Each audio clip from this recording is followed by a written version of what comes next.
All right, we are live.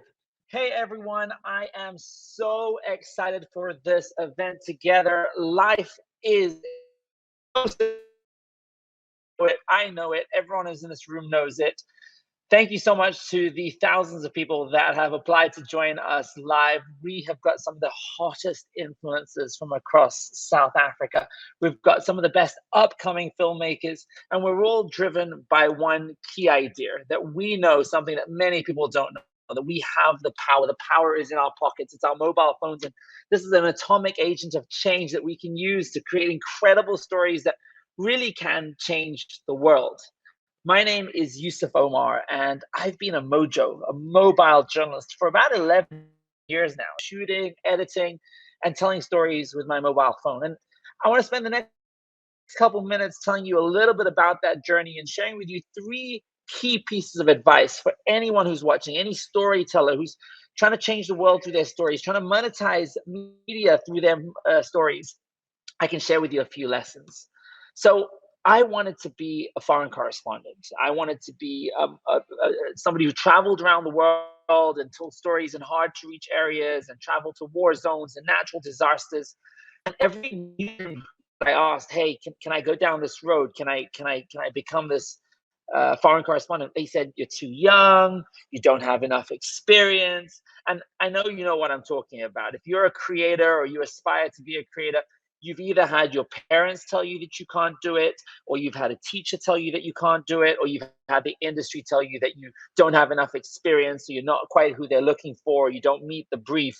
And at that point, you've got to make a decision. You can either say, hey, you know what, I'm done. I'm not going to go down this road. I'm not going to try and achieve my dreams. Or you're going to give the industry, you're going to basically tell them, you know what, I'm going to do it for myself. I don't need you.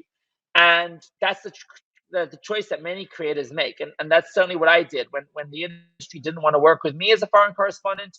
In 2010, I just started hitchhiking. I started catching rides, putting my thumb to the wind. And I hitchhiked all the way from South Africa to Syria, from Durban to Damascus, up the whole coast of Africa, telling stories with my mobile phone. I became a one-man band storyteller. And I ended up in Congo in 2012 when an ammunition depot exploded, or in 2014, I was smuggled into Syria with a group of surgeons that were building a hospital in the province. And I'm just going to show you a really short video to give you an idea of what that journey has been like, and what some of the kind of opinions have been along the way from people that might not have agreed with that journey. My name is Yusuf Omar, and I'm a mojo, a mobile journalist. I wanted to be a foreign correspondent in Syria, and they said I was too young. I wanted to tell stories across Africa, and they said it was too dangerous. I wanted to start a global citizen journalism network, and they said, yeah, but this isn't journalism. I would die rather than do it. I don't want to watch it either. Curating selfies isn't journalism. 5 years old when it happened. Look at these striking images. They're people wearing virtual face masks on Snapchat. Victims of sexual abuse in India are using them to remain anonymous so they can tell their harrowing stories. More angles, more perspectives of hundreds of trained citizens creating stories that bring us together. I'm living with HIV. Imagine you get raped. Skills changed my life. Thousands of videos that challenge our understanding of the world. If the pen was mightier than the sword, mobile phones are our atomic agents of change. See, we're all trapped in this breaking news cycle. It all looks the same. Traditional media has credibility but lacks diversity. User-generated content has authenticity. I want to be a journalist. If we empower a generation of young people to tell stories with their phones, user-generated content can become so much more than breaking news and viral videos. Global stories from people's perspectives, change makers, innovators, unsung heroes. This is #OurStories. What's yours? If this isn't journalism, I don't know what the fuck is. All right. As you can imagine, when you're working in digital media, sometimes there is some disruptions. I didn't tell you, I'm joining you all the way from Dubai. I hope you got a sense of that video I was showing you. But basically, the key idea is many times in the industry, many people will tell you to play from the sideline, right? They'll tell you, hey, you know what? It's not your turn, sit back. And you've got a choice to make as a creator. You can either sit back, or you can say, life is not a spectator sport. I'm going to make it for myself. I'm going to make these things happen. The journey is going to be sometimes slow, and you won't get to where you want to automatically. When I started as a storyteller, when I started as a journalist, I was working at the Star newspaper in Johannesburg, and I was strapping cameras to my head and trying to do video in the streets. I was earning 4,000 Rand a month. And like, at that stage, it didn't feel sustainable. It was like, how are we going to be able to sustain creating content and being it on jump forward to today, 10, 11 years later. And I mean, last year we did 45 million Rand. Here we want to do twice or three times that. So you really can turn digital content and digital revenue into something really sustainable and really meaningful. But of course, it's not about the money, right? It's about really trying to do something positive here. I want to give you three key principles, three key lessons to remember. The first is, I was waiting for somebody to give me this opportunity to be a correspondent. I was waiting. I was literally sitting on the sidelines, and I was like, oh, somebody give me my dream job. Nobody's going to come and give you a dream job. Nobody's going to come and be like, hey, here, become a food blogger, or here, become a travel storyteller, or here's your own show about cars. You're going to go and drive the best cars, or here, you're going to suddenly be a tech presenter, and here's all the latest iPhones and all that tech. It doesn't work like that. If you just sit and wait for somebody to give it to you on a silver platter, you're going to be waiting a really long time. You're going to be a spectator, and the story is going to be playing out before your eyes. Whatever you want to do, because digital media has democratized the ability to do it, and now anybody with a mobile phone has the capabilities, right? We have a 4K camera in our pockets, potentially. We have a Ferrari in our pockets, but we're often driving it in first gear. If you want to be a food journalist, boom, go get some food and make a review. If you want to be a tech reporter, boom, start by reviewing your own phone. If you want to be a travel vlogger, go travel to the neighboring village and start telling stories there. You don't have to be going on a trip to Venice to go and be a travel vlogger. You can start in your community. You can start in your neighborhood. So don't wait. Like, really, life is not a spectator sport. What are you waiting for? If you've got a dream, if you've got a specific vertical of content that you want to pursue, go out and do it. That your destiny really is in your own hands, and just keep practicing and practicing. We did 200 videos on Facebook before even one of them went viral. 200 of them went nowhere, but we were learning and learning. It's what they call the 10,000 hour rule, right? You got to do 10,000 hours of something to get really good at it. So keep practicing, and really, if you want to do something, what's stopping you doing it? You can be that role that you want to be. The second idea that I want to convey to you is, there is so many creators in this industry. I've just come from a creator summit in Dubai this week, but it's really noisy. Like, a lot of us are all doing the same stuff. There's a lot of people in the makeup space. There's a lot of people in this space and that space. Try and focus on purpose. At the end of the day, this is not about creating, having 10 million followers. It's not about having 100 million likes. We've grown, and today we're on about 5 million subscribers across our platforms, but we've done it with purposeful content. And I would encourage you, in terms of the kinds of content that you create, focus on purpose, focus on meaning. There's too much noise and all the other stuff. It doesn't have as much value. I'm talking about what we call solutions-based storytelling. Here's a problem in South Africa, and here's somebody making it better. I'm talking about constructive journalism. Here's a problem in society, and here's how we're addressing it. We don't just want to know that South Africa has, a high HIV and AIDS rate. We want to know about these innovative organizations that are dealing with it in funky ways. We don't just want to hear about unemployment. We want to hear about entrepreneurship and innovations and ideas, people that are helping to make it better. So my first point was to really go out and be the job you want to be a correspondent if you want to be a food vlogger. My second point is on purpose, because there's a lot of people doing a lot of noise, and they're not really focused on positive, solutions-oriented content. And I promise you, if you really focus in on that as your beat, as your vertical, you'll go far. And the third point that I want to tell you is, as an individual, you can only go so far. There's an old saying, it's an African proverb: if you want to go fast, go alone. If you want to go far, go together. As an individual creator, you might be able to shoot and edit and produce one video a day, or maybe 2 videos a day. But if you want to create something big, and I'm talking bigger than Media 24, bigger than the Times Group, bigger than ETV, really have significant impact in the South African and African media landscape, we've got to work together. So try and come up with really scalable ideas for your media content. Try and come up with ways that you can create content without you necessarily having to be the face of that content. Try and think of ways where you can collaborate with other creators. And we've brought together thousands of creators today, right? So there's lots of opportunities to collaborate, but try and find ways to turn it from an individual creator, one person creating content, into a scalable idea where you can create 10, 20, 50 videos.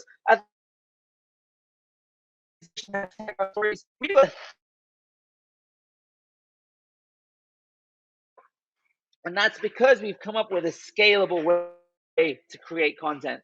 So those are, in terms of content and really trying to, change the world through your storytelling, there's 3 points again. My first idea is that if you want to be a particular type of content, if you want to be a food vlogger, a travel vlogger, a foreign correspondent, a tech reporter, do it. What are you waiting for? Don't wait for a media organization to give it to you on a silver platter, because it's not coming. Life is not a spectator sport. Go out and grab it. My second concept that I wanted to tell you is that focus on stories that are positively changing the world, because there is way too much noise. There's way too much hysteria. There's way too much frivolous stuff. I don't need to watch another video of Will Smith slapping Chris Rock on stage. That's noise. That's the distraction. You want to focus on really meaningful content. That's what South Africa needs right now. That's what Africa needs right now.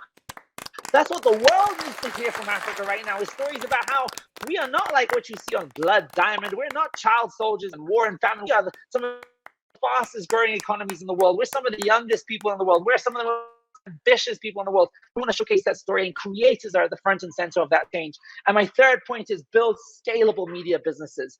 Work together, collaborate, come up with formats that don't just rely on yourself to be the primary input to that format. Come up with ways that you can turn from 10 videos to 50 videos to 100 videos. Fundamentally created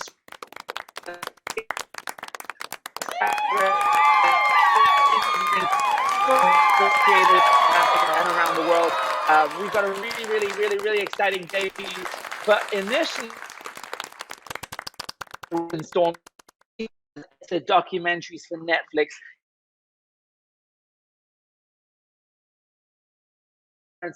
Ethan Storm is based in Cape Town, but is currently coming to you from Johannesburg, South Africa. And Ethan Storm is going to be giving you a really sick workshop. First, on how to film on your mobile phone. And I'm not talking about boring shots. I'm talking about edgy, really cool, funky trick shots.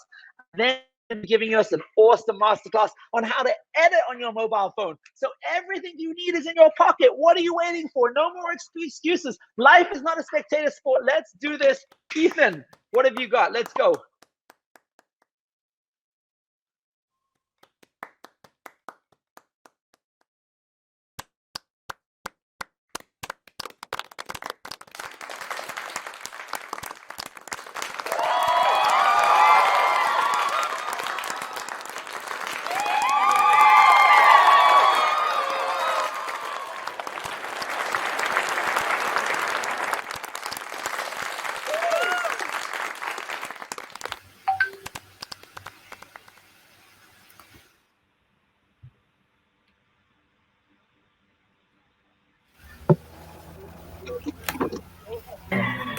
Hello, everybody. Hey guys, you are on camera. Hey.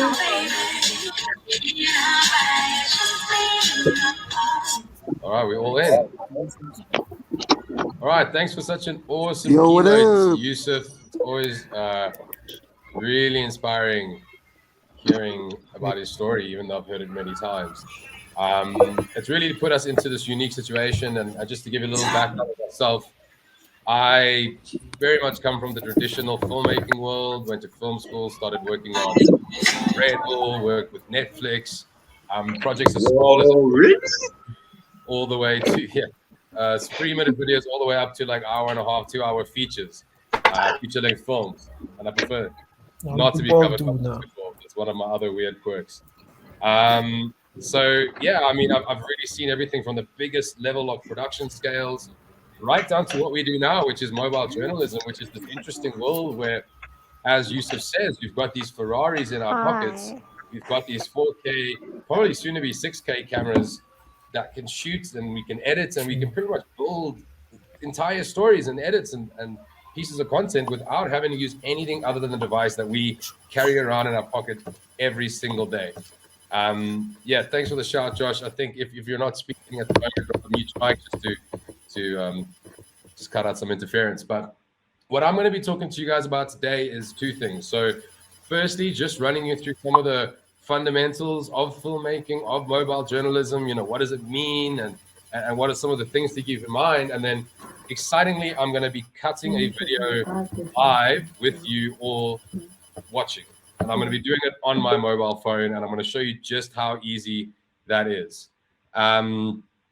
So to start off, before I begin, if you want to tinker on this app while I'm busy explaining it, which is what I'm going to get to in the editing section, you can go download it in the meantime. I know you might not have footage, but at least you can see the interface on your own phones and sort of like follow me as I go.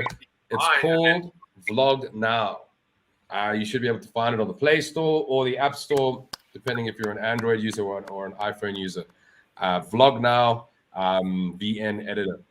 Go grab that. So anyways, that's my introduction. I'm now running the studio at hashtag Our Stories. So dealing with all of our commercial work, like Yusuf said, we've just come back from Kenya shooting the pilot for a crypto show about how crypto is being used in remote communities, and not the teenage millionaires in their underpants, you know, or these $10,000 NFTs, like people that are using it to keep their communities alive in rural parts of Africa and South America and around the world. And we shot it entirely on mobile phones, which is such a crazy concept. You'd expect big cameras and big microphones and like this exuberant like budget, but just two of us went out and we filmed something really special. So I'm going to be talking to you about the principles of that. And that's enough of an introduction from my side.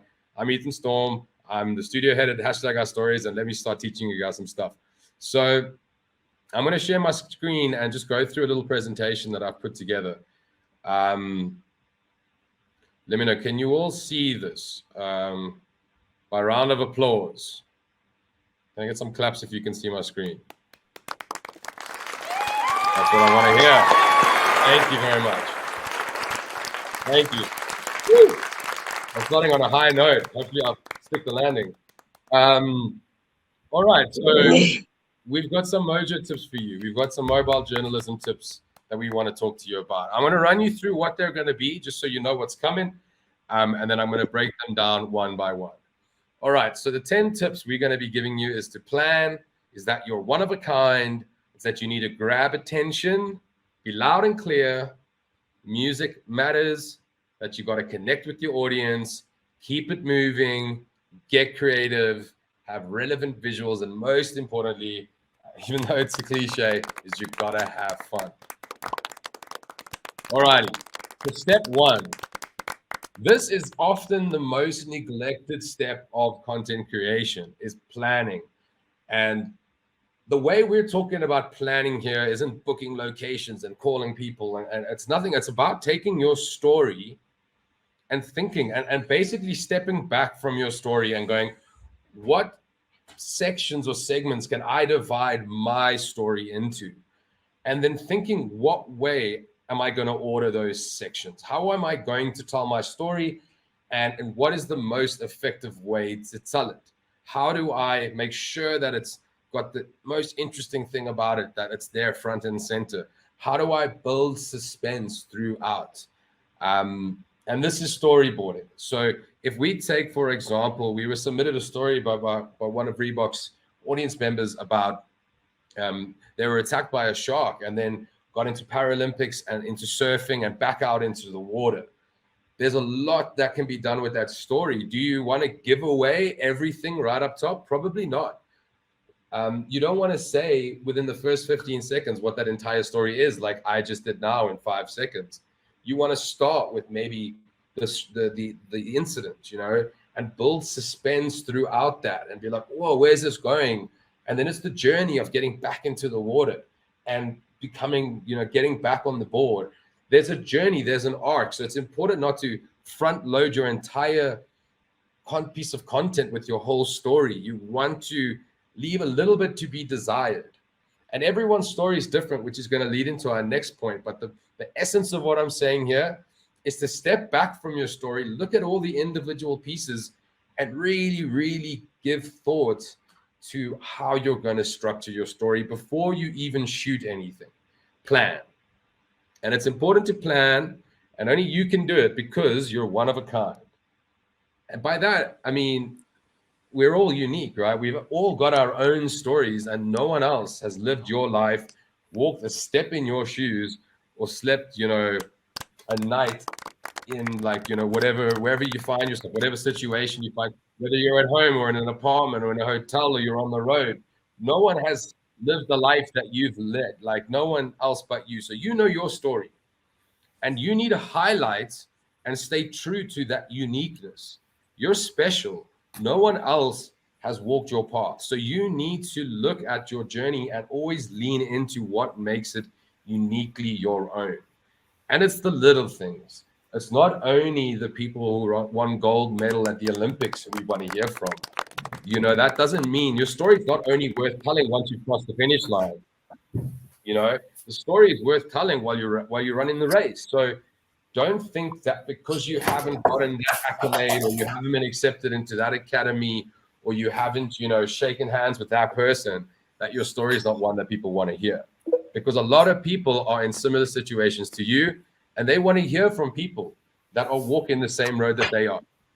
So you're unique, lean into your uniqueness, and think about those critical moments in your journey that changed your perspective or sent you down an interesting path. So 1 and 2 kind of go hand in hand. You need to plan your story, but when you're planning it, you need to think about what makes that story uniquely your own. Number 3 is to grab attention. On social media, especially, your first 3 seconds, there's a whole, I mean, you could write a book on what it means to survive the first 3 seconds, and I wouldn't be surprised if someone had. That's the critical moment when someone's going to decide whether or not they want to stick around for the rest of your video. So one of the ways to do that is to make the beginning of your video incredibly visually engaging. We've got here the start of Josh Wideawake, who you'll all be hearing from later. We've got the start of his video. You can see it's quick cuts, it's action, it's motion. What's this guy? He's like you know, parkouring down his pillar outside his house, like from his bedroom. Like, it's interesting, and there's motion. And you're like, okay, I want to hear more. I want to see more. So there's that. And then also, like we spoke about, what part of the story do we begin with? So you're considering, what are we seeing and what are we hearing? And always ask yourself the question. Thank you very much. Always ask yourself the question, if I saw this on my social media feed and try to remove yourself from yourself, would I keep watching? Show it to your friends, show it to people that are acquaintances, like get input. Don't be afraid of criticism, and say, do these first, just show them those 5 seconds and say, would you watch the rest of this? Start with a bang and then keep the momentum going, right? So that's my tip number 3, is to grab attention in those first 3 seconds. Tip number 4 and 5 go quite hand in hand. They've both got to do with sound, and they're quite practical, right? So the first tip is loud and clear. Good audio is everything, and it is so often neglected. People are shooting in the middle of a train station, or, you know, on a busy sidewalk, or at a concert, and you know, you want to try to minimize the amount of surrounding noise and background noise. You can't always look. Sometimes you've got to be out on the streets, and that's where your story is. But in that case, speak loud, speak clear, speak with confidence, and project your voice. It sounds so simple, but it's often neglected, is to be loud and be clear and be audible. Off the back of that tip is that music matters. So obviously, there are 2 ways to go about it. There's the way of trending music, which is going, okay, what songs on social media am I seeing everywhere? Like, what are the songs that are coming up on my reels when I scroll through them? What's on my TikTok feed? and then maybe taking one of those songs that are clearly being favored by the algorithm, like people are like, oh, really digging this Infinity song, you know, like everyone's like making these cool videos. Use that audio, you know, if it doesn't clash with your content. Because the other thing to be cognizant of is if you're speaking, you don't always want to use music that has a lot of singing or rapping or kind of like any kind of lyrics, because it can clash with what you're saying unless it's super soft. So if you're going to use trending music, use it cleverly. Try to use songs that either don't clash with what you're saying, or maybe the piece you're making is more visual than it is about actually speaking to camera. In that case, trending songs are definitely the way to go. Otherwise, you're welcome to go and source royalty-free music and use whatever suits the tone of your video. I think that's also really important. If you're doing a video about the hardships in life, you probably don't want to use like a techno song. But if you're talking about like, you know, how good things are going and like some really exciting stuff that you've been doing, you know, then by all means, go for something more upbeat. On platforms like TikTok, I mean, copyright music is you won't get much heat for it. Certain platforms that you publish on, you will, like YouTube, Facebook. But if you're just a solo content creator and you're making videos and reels and TikTok videos, you know, most trending songs are of an artist, and you won't face any heat for that. If you start making longer form stuff and you want to start getting monetized and you want to start making content that can make some money on YouTube and Facebook, then you have to make sure you get the rights for that. But there's loads of places you can go. I won't go into it all now, but there's loads of royalty-free music out there. YouTube has its own royalty-free music library. Sites like Artlist, sites like Music Vine, cheap monthly subscriptions, and you can get royalty-free music. But I would say for now, don't stress too much about that, you know, as you're busy making content for real on TikTok. Just make sure, most importantly, that the music suits what you're saying tonally, and that it's not overpowering your voice. Those are two really, really important things to consider, right? All right, let's keep it moving. Tip number 6 is to connect with your audience. People don't want to watch the side of your face and you're talking, you know, to something out there.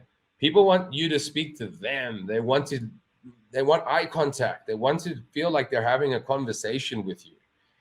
And that's so important. You know, looking someone in the eyes is the way to connect when you're speaking to them.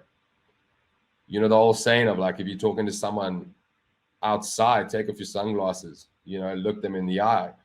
Content's the same. You know, you don't want to be hiding behind either glancing away from the camera, or by shielding your face, you know, unless that's your thing and that's kind of your, you know, that's your identity, is that you, like, you know, you're this anonymous person. But for the most part, we're not that. You know, we want to connect with our audience. We want to connect with the people we're talking to. So make eye contact with the camera.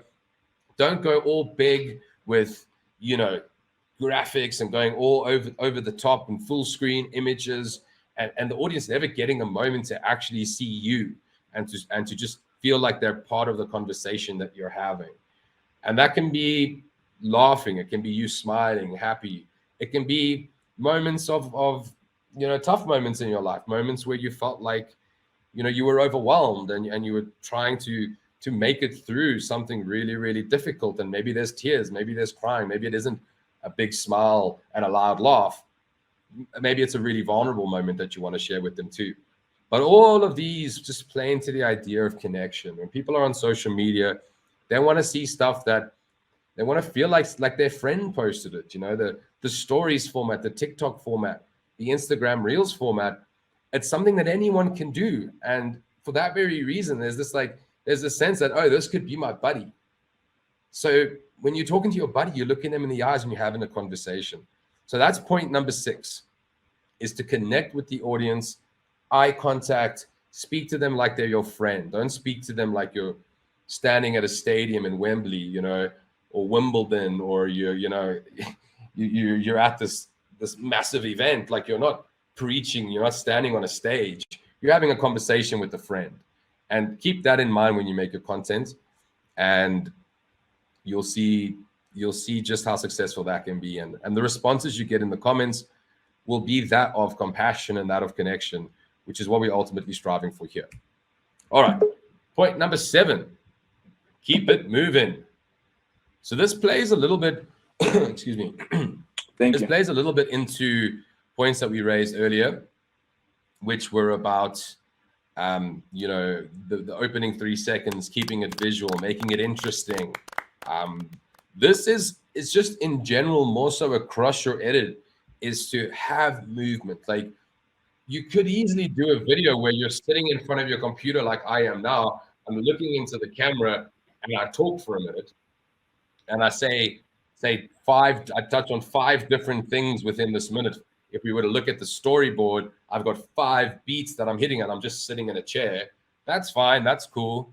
But even if I'm in the chair, I could move around. You know, I can, like, you know, if I've got little wheels on my chair like I do now, I can slide in and out of frame. I can take my camera phone with me, you know, around this room.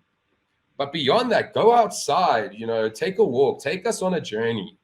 If you're going on your morning walk, shoot part of your story there. Like, even if it's just the part of you talking, like, have movement, have a change of scenery, keep it fresh, keep it moving, keep the rotation going so that people don't get bored. 5 beats. And the same goes for the type of That's cutaways you film, the additional footage, the B-roll, as we call it, which we'll talk a little bit more about in our editing session. Those as well, have movement, make it interesting, make it fun. If you want to then get really crazy and you want to step it up a notch, take a walk, take us on a journey. You can get real creative with transitions.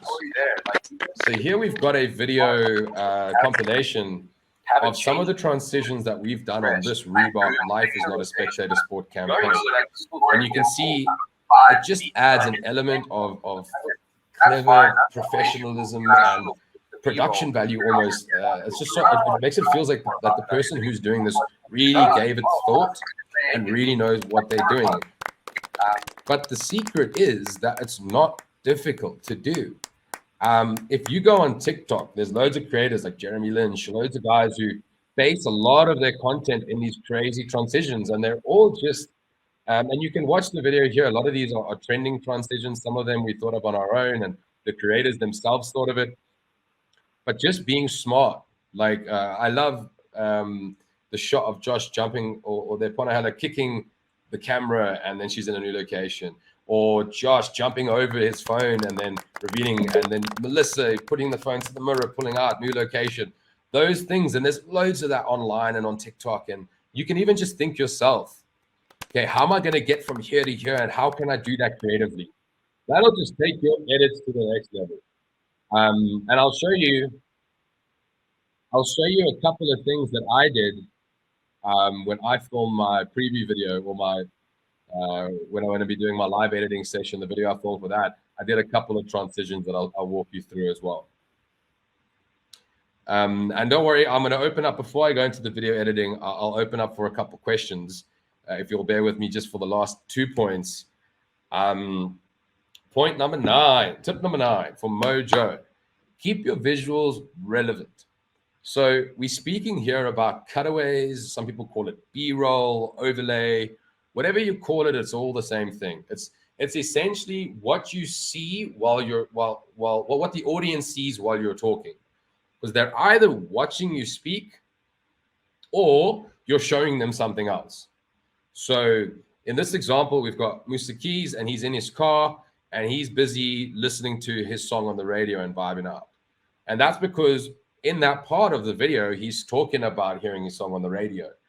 It seems pretty straightforward and obvious, but having that extra consideration about relevance, how relevant are these visuals? It allows you to write to visuals. So by that, we mean when you're storyboarding and thinking about your story and your video, you're considering the visuals already. You know that I'm going to talk about how much I love my morning walks. Okay, cool. What am I going to do? Maybe I can lean my phone up against a tree, push it on record, and I can walk past it. Like, almost as though if you don't have someone else to film for you. Maybe you do a content creator and you're making videos and reels over your videos, and then when you cut to the next shot, suddenly you're walking away into this beautiful park, and you're morning walk. If you're talking about your love of music, a shot of headphones. If you're talking about your love of sport, go out on the sports field and kick a ball around, you know. Whatever it is, make sure that if you start making really, longer really form think stuff and you want to about start getting how do these monetized, visuals relate to my story. Show us your life. Show us your everyday. And then show us those special moments that really stand out. Money and on also, YouTube, don't be afraid Facebook, to dig into your camera then roll. you have to Not sure you get everything the needs lights. to be freshly shot, you know, for what you're making. Sometimes you might have some that- gold in your camera But there's roll. loads When of I places came back you from can go. my I trip, won't go into them all now. with Yusuf There's in loads of Kenya, royalty. I could probably cut 100 reels out that, and I didn't shoot with Music out the there. intention of YouTube making has it. those reels. But I was Royalty documenting a free journey. music library, right? I was sites busy. like I was out there living, Artlist, and I was on the sites streets, like and we Music, were filming in Vine, Mombasa and Kalifi cheap and monthly Nairobi. subscriptions, and you can get In that, royalty there's free a music. journey. But And there's I would a say story from to be now, told. So don't stress don't much be about afraid to that. dig into your camera roll, dig into the archives, but also shoot new stuff and shoot new stuff that really, really fits. All right. Final tip, You know, as you're busy making content, is to have fun. just make sure It's most exciting importantly stuff, guys. Like we're democratizing filmmaking. It's awesome. We don't have music to suits what you're saying totally, have and that is not empowering your voice. or even Those are 100,000 two rand, really, really 10,000 important rand, things to even consider, right? 5,000 rand to start doing All right. anything. Like there was a time when you'd need to go to a production house. We'd have to get a deal from a distributor. You need to know how is this thing making money, and then they'd give you money so you can go rent your camera and rent your boom mic and rent your visual effects. You know, rent out the visual effects team, and you can also hire the visual effects team and hire your production. There's all this all of this exuberance that was there before that just cost so much money. We don't need that anymore. We've got it all in our pocket. You can go out if you want to film a story about life in the townships. I did a story with Red Bull where we went into Soweto and we filmed the Pansula dances and documented that journey. And we went in with these big cameras and it was expensive, and there were like 8, 9 of us, and yeah, great. It was an awesome end product, but I'm pretty sure if I went in there with my cell phone and maybe one other person, this thing gives you access. It's not invasive. It's not. If you go talk to someone on the streets, or if you're walking around an area filming yourself with your cell phone, no one's really asking a lot of questions. But as soon as you rock up with massive film gear and all that, like suddenly you're getting all this attention and people are freezing up around you and everyone's got their eye on you. This is a stealth device. You can get into places, you can film yourself in places that you wouldn't usually be able to. It's exciting. It's really exciting that we're able to do that. And that's why we should have fun. You know, as much as we all take what we do seriously, and I'm sure many of you in this room, if not all, dream of success on these social media platforms. But if you look at all of your favorite creators, I guarantee you that they all look like they're having a good time while they do it. Or they at least seem like they've put a lot of effort into it. And the only way to put in the effort that's required is to be passionate and to love it and to enjoy it. So people can see when you're not enjoying it. Like you don't want to watch a creator that looks like it's a schlep or looks like they're not into it. That isn't really like their heart's not in it. You can immediately tell right off the bat. So be yourself and have a good time and enjoy it. Don't put too much pressure on yourself. Marginal gains, small wins compound into bigger wins. And you need to remember that one day you'll look back at where you are now and be, if only I knew where I was going. But the only way you're going to get there is if you keep moving forward. And 100 likes to you now proportionately could mean as much as what 100,000 likes will mean to you in the future. You know, every single milestone matters. Not only the big ones, but the little ones along the way. So keep motivated, keep pushing, keep firing forward. You guys have what it takes. You're here. I mean, just the fact that you showed up to this event, just the fact that you're in this space now on a Wednesday evening, where where you could be doing 1,000 other things. You're here after work for some of you, after studying. And you're here to learn about mobile journalism. How do I make content that really goes viral? How do I make people care more about what I'm saying? The fact that you're here is the reason why you're going to make it, right? That's the reason. That's the first step of the sideline. So you've taken that step off the sideline by just joining us for the session. And then the next step of further away from the sideline is to take the knowledge that we give you today and actually apply it in the real world, and into your own content. And I'm glad to hear you're all as excited about that as I am. All right, so before I jump into basics of shooting and then into my mobile editing presentation, and a little reminder, vlog now, download the app if you want to follow along with me. But before we jump into that, I'm going to get rid of this massive eyesore of a screen share and see if there's anyone that has any questions about the things that I've been talking about.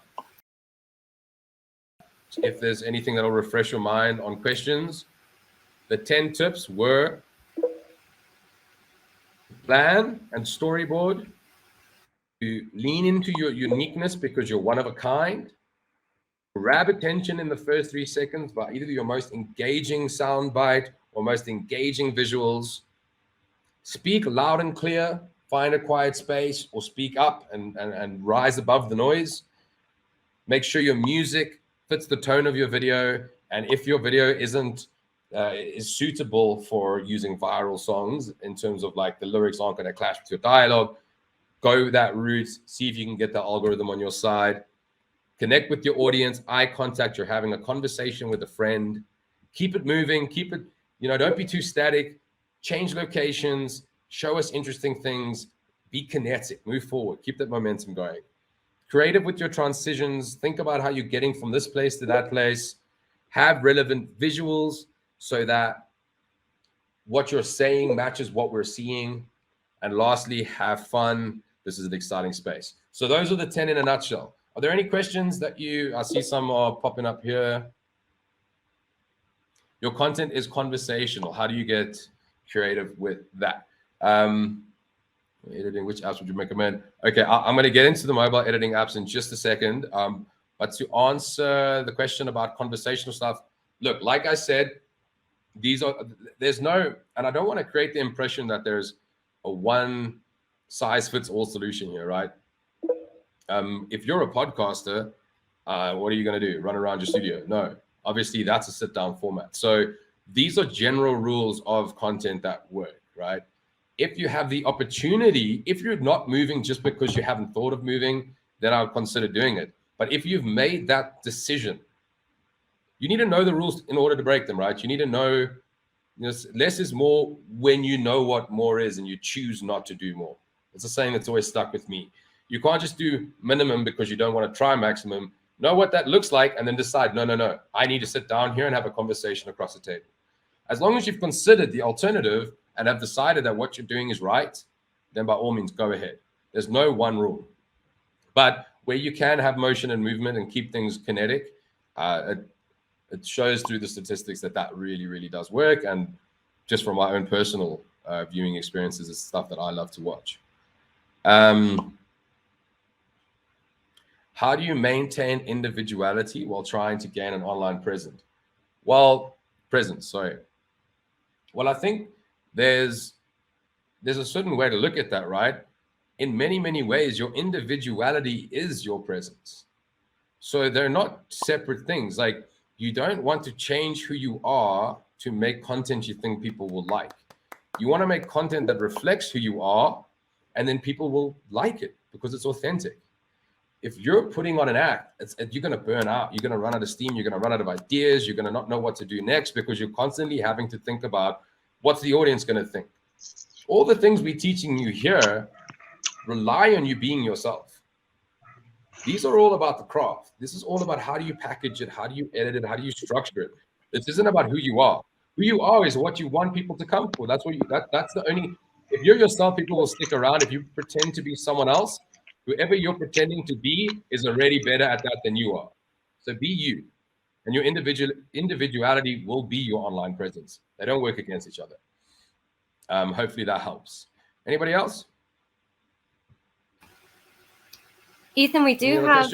I'd like to introduce. You guys want to move into editing? I'll do a little live workshop with you quickly. I heard a poop, but I didn't see. Oh, there it is. All right. Your Siddiqui, a follow. All right, cool. before I jump into the mobile editing, I just want to run through one last little sheet on tips. All right, so the first thing that I want to mention is orientation. So by orientation, we mean, are we shooting like this landscape? And you guys can take your phones out and follow me in my actions if you feel like you want to. But are we shooting landscape or are we shooting vertical? Now, for some content, landscape works. So if you're shooting for YouTube, sometimes even Facebook, Facebook, you can get away with landscape content. For Instagram Reels, TikTok, you all know the format. Vertical video, portrait is what you want. That's the way to go, right? Secondly, is a quick tip on lighting. All right, so right now I'm in an office. There's some top lights. It's pretty good. I don't have much to complain about here. But as soon as you're outside on a sunny day, and the sun is bright and it's high in the sky, you always have to ask yourself, where am I positioning myself in relation to not just the sun, but any light source? So the rule we go by is that you always want the sun to be in front of whoever you're filming, right? So if I'm filming myself, I want the sun behind my camera shining on me. If there's a big spotlight at an outdoor venue, I want, actually you're gonna stop that. I want to make sure that the spotlight isn't behind me. Because what's gonna happen if the light's behind me, so I'm gonna be just like a silhouette. I'm just gonna look angelic and I'm not going for that. So you need to make sure that you have the light shining on you, or if you're filming someone else, that the light is on. It sounds so fundamental because it is, but I've made the mistake where I'm out in the field and I'm like, oh man, like the sun is literally just flaring behind this person and I can't see their face. So it's a thing to consider that a lot of people do forget, myself included. Sometimes just thinking where's the sun is important. Also, like there's some times of the day, like midday when the sun is at its highest point, where it's really tricky to film because generally you just get this harsh top light. So if you have a choice of when to film, early morning, late afternoon, that's the time where you get that beautiful soft light that really makes you or your subject shine. Framing, as I'm in this frame now, in this vertical frame, if I were to be interviewing someone, this is a good frame. I've got a little bit of headroom. I've got a little bit of, space down here. I'm not like over here. I'm not getting my forehead chopped off, but I'm also not like this floating ahead, Mr. Robot style at the bottom. I'm nicely framed. So give a little bit of room at the top, room at the bottom, keep your subject nice and central, or yourself nice and central. That's a tip on framing. The last 3 tips we've got for you on the basics of shooting, and this is something I see a lot, so really, really pay attention to this.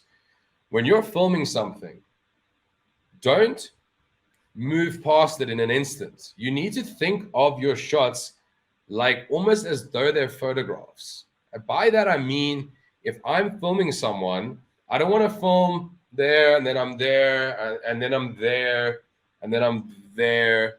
No, because you're going to get to your edit and you're going to be like, oh, I didn't hold that shot long enough, right? So if I want to film what's going on in Oye, right now, I'll open up my camera. I'll go, okay, boom, 1, 2, 3, out.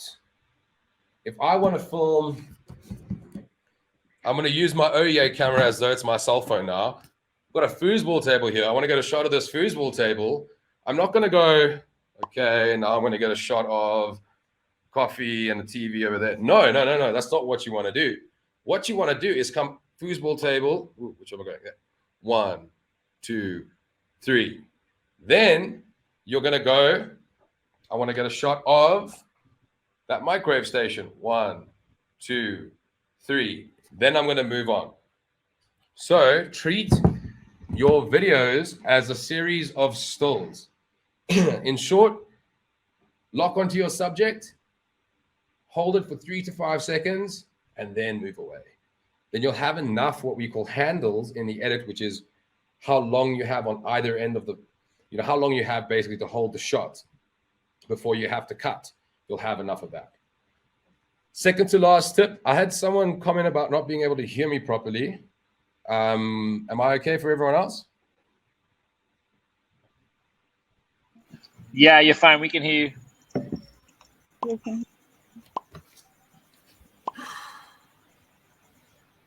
Can I get a thumbs up if you all can hear me? Okay, great. All right, so, okay, cool. Now that you can hear me, let me crack on and talk about second to last tip. Second to last tip is about getting a variety of angles. And some of these things I'll talk about while I do my live editing workshop. But what we mean by that is if you're going to film something, don't film everything super wide. In the same breath, don't film everything super close. You want to get a variety of shot types. By that, I mean you want close-ups for detail. You want medium shots for more intimate conversational moments. You want wide shots when you're showing a big space. Think about that. And a lot of cameras, and mine, I know mine does, maybe yours does too. All the latest iPhones do. I'm not too in touch with Android, but they've got a really great wide angle lens. And filming wide angle always makes things look more professional. And I'll show you in my video edit when I do it with you, just how cool it can look when you film yourself with the wide, where you're filming yourself, not with your selfie camera, but with your back wide camera and you're walking along. It looks really awesome. So that's the second to last tip that I have for you in terms of basics of shooting is and also not just in general, if you're filming this computer mouse, get a shot wide of it on the table, then move closer and get a close up of it on the table, and then get a shot from the other angle. Get it from multiple perspectives so that when you're cutting it together, you have the option of really moving around that object, being far from it, moving in tighter, and you get to create what we call sequences, right? And that's the last point and shooting tip I have for you all is to create sequences. So a sequence is either multiple shots around one object. So you can take, for example, pouring a cup of coffee. Coffee cup is on the table. You film a wide, you film a close, you film a top shot, right? Film one from the top, one from the side, and one from far away. You can cut those 3 shots together and create a sequence around that cup, essentially. But beyond that, and what's even more engaging is to think of sequences not as a still moment in time, but as a progression of motion. So instead of filming a cup from 6 different angles, you want to film yourself pouring out the hot water into the cup. Then you want to film a shot from above the cup where you put in the coffee in. Then you want to get a close up on the rim as you stir it with the teaspoon. And then you want a shot that follows the mug up to your mouth as you take a sip. You've now got 4 or 5 shots that kind of feel like movie magic, because you're showing this what could just play out in one wide shot. You're getting in tight on the details that matter, and you're getting to tell a story through that. So that's my last tip on basics of shooting, is to always think about sequences. If you're talking about a walk in the park, don't just film your feet. Film your feet, film the sky. Get someone to film you from behind. Think about how many different angles can I film this from, and then get into your edit and have fun. Sometimes you might not use all the angles you film, but at least you've got the options. Get the options, because you can't go back and get it again, because the sun's going to be different. There are going to be more clouds. Your clothes are going to be different or dirty. Your haircut's going to have just been done the day before. Something's going to get in the way. Think about it so that when you go on location, you can get all those beautiful moments and capture them and cut them together in the edit. All right, well, that's enough jabber from me. I think what we can do now is jump into something a little bit more practical before I pass off to Charlie I've got some. Charlie would like to introduce someone. Is that still something you'd like to? Not anymore.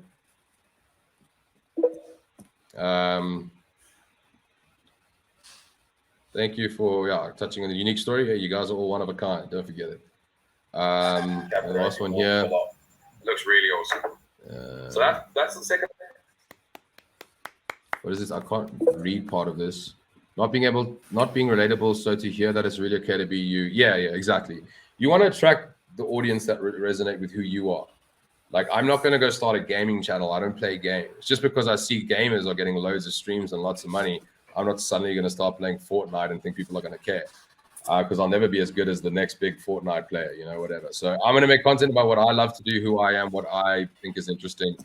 And I won't just attract people that are interested in the same things that I am. I'll build a community that I actually care about because we care about the same stuff. Okay, so now I'm going to try the screen share thing again. And we can all cross our fingers, and I'm sure it's going to be just fine. All right. Give it a moment.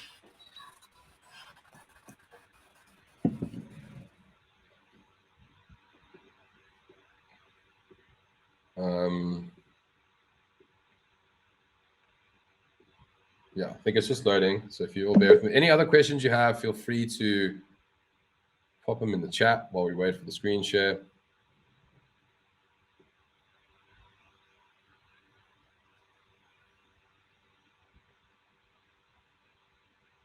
Thank you for all the hearts and for not covering me with that basketball, Paris. Appreciate you. All right, let me just try rebooting the screen share. Nope. All right, it's going to come on. It'll just take a moment. Any questions? I've covered a lot of things here. Kind of touched on a lot of different subject matters. Is everyone happy? Everyone excited? Everyone feeling like that sideline is becoming a distant memory as you step off it? That's the idea here. Is just to motivate you all.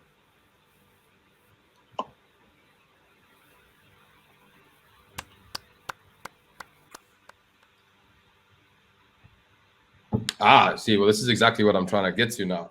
So there are multiple different apps you can use for mobile editing. Some of them are paid, some of them are free. If you've got the money, can you all see my screen?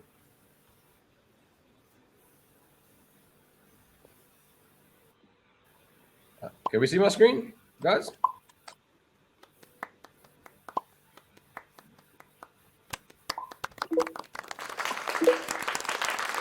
that a yes?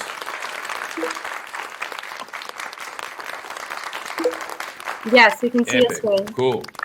Well, here are a couple of the mobile editing apps out there. You get Quick, Video, iMovie, Power Director, Slice, Viva Video. I think the coolest out of these is most of them got some big mobile editing app fans in the house. Probably the coolest out of all of these is LumaFusion. It is paid though. I would recommend using that if you're unwilling to pay for mobile editing software. But the software we're going to be using today is called blognow.me. Excited. And I'm going to just put on my headphones for this session so that we don't get any weird echoes or interference. All right. So those of you who have downloaded this, awesome. Those of you who haven't, it's okay. Charlie, is my screen showing? Yes. That's great. Anyways, I'm going to try to edit this now. Cool. Let's well, how we go. here are a couple of the. Can you guys all see my cell phone screen? Video, iMovie, Power Director, Slice, Viva Video. I think the coolest out of these is most of people from big mobile editing. Is that a yes? Yes. Okay. I can't see Oye while I'm doing this, so if I'm asking for anything, big old round of applause will do the job.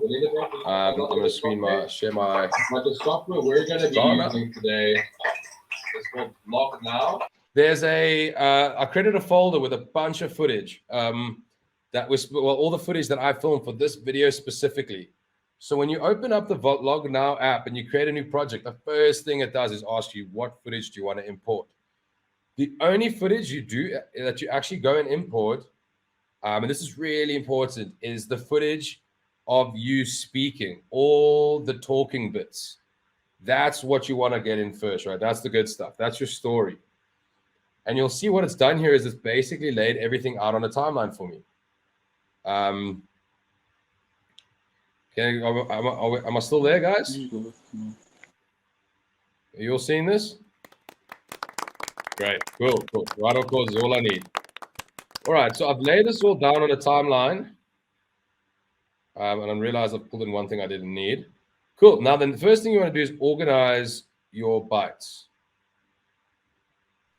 All right, so this is the start of my video. You can delete what I don't want.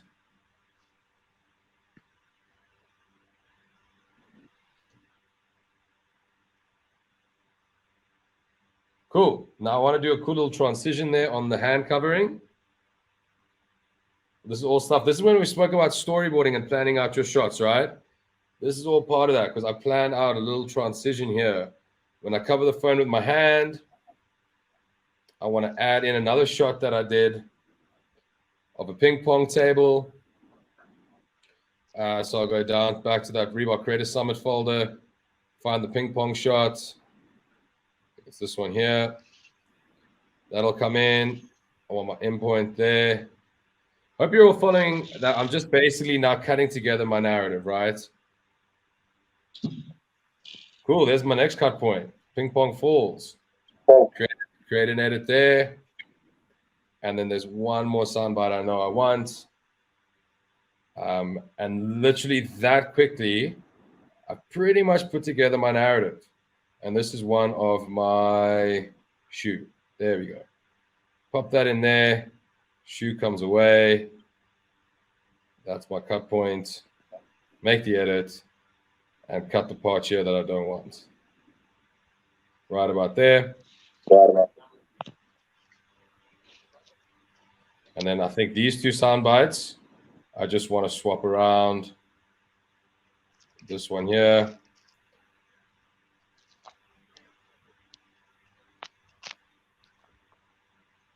Cool, so we wait till I start talking, then I'll cut into this clip. So we I want to use. And then when I stop talking is when I want to cut. So I'll cut over there. Perfect. So this is really important that you, first thing first, all you do is import your story bites. It's either you talking to camera or action where you want the sound. If you don't import all your footage at once. I'll show you now what you do next is then you import on top of this, you'll overlay your cutaways, right? And then here's the end of my story. Cool. So that's it. Narrative cut down. That took all of what, 3-4 minutes. And now you'll just add in your B-roll, right? So as you can see, if I were to play this from start to finish, it would be my whole story. And I've used the Reebok lenses, which are all available on Reebok's Instagram page. And now all I've got to do is overlay some B-roll, add a little bit of music. So let's do that super quickly. So if I go here, okay, I know that I talk about blue skies at one point. I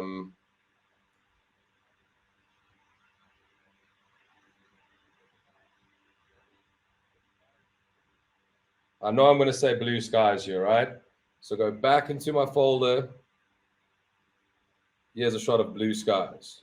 Epic. That's what I want.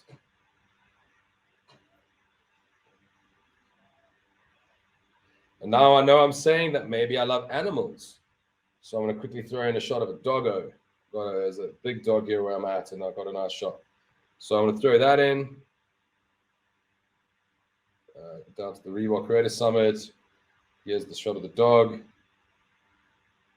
A little shot of me scratching his head. And basically just moving that into position.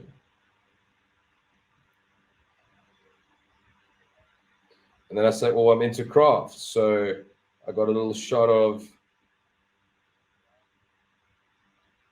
some wooden, sort of wooden chimes that were hanging outside here. So I'll pop that in. We'll just go down to the folder again. So you want to do your B-roll one by one. It just allows you to place things exactly where you need them, and you know exactly when you need to get them in. There. And then last cutaway, maybe I'm a car junkie and I got a shot of a car. Cool. And then that's my B-roll. And then the last thing we'll do is add music. And literally within this 10 minutes, we've made ourselves a video. I think it's this one. Here we go. Maybe I'm a car junkie.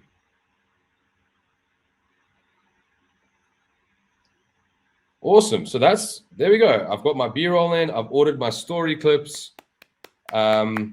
I want to add a quick cutaway over here of when I say on Reebok's Instagram. Thank you all. Quickly go down and find the folder where all my footage is. Did a little screen recording of Reebok's Instagram. So I want to pop that in here.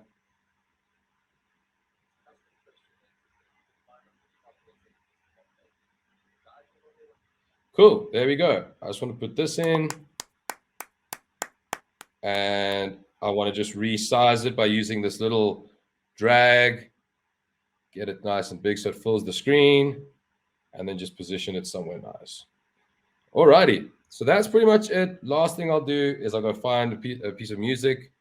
On this app, it's great because you can, on an iPhone, you can import from your file app. So if you send yourself a piece of music, you can import it directly. You can import music off your iTunes or any music that's stored on your phone. There's really, really great tutorials on this Vlog Now app online that break this down in detail. But if I just go to more, import from file app, this Quarantine, this is the song that I want to use. So there we go. It's imported, and I can literally just click use. It'll show me how much of the song I'm using. In this case, it's the whole thing. I could move this, change it. But the biggest thing I need to do is just bring that volume down, just so it's not overpowering my video. All right. And let's begin this video on Life is Not a Spectator Sport. Great. And now, if I full screen this and play it for you,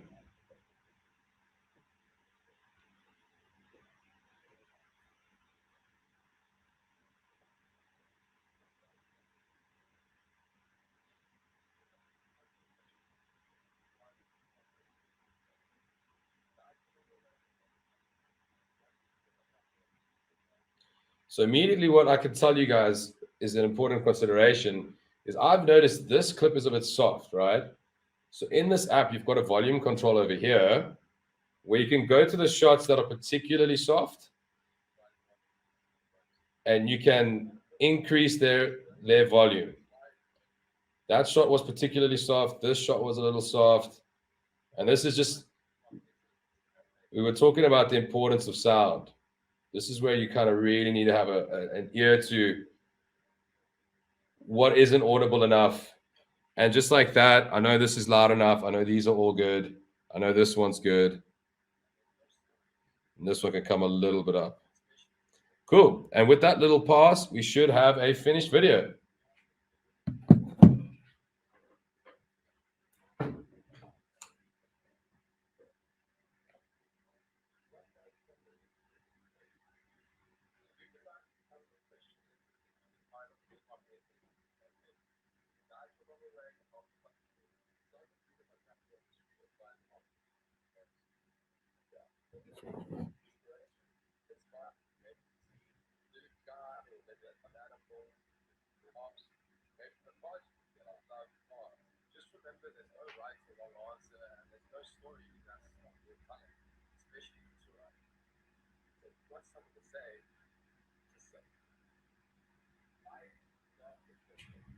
And then you can loop your video there. And just like that, I can stop sharing my screen now.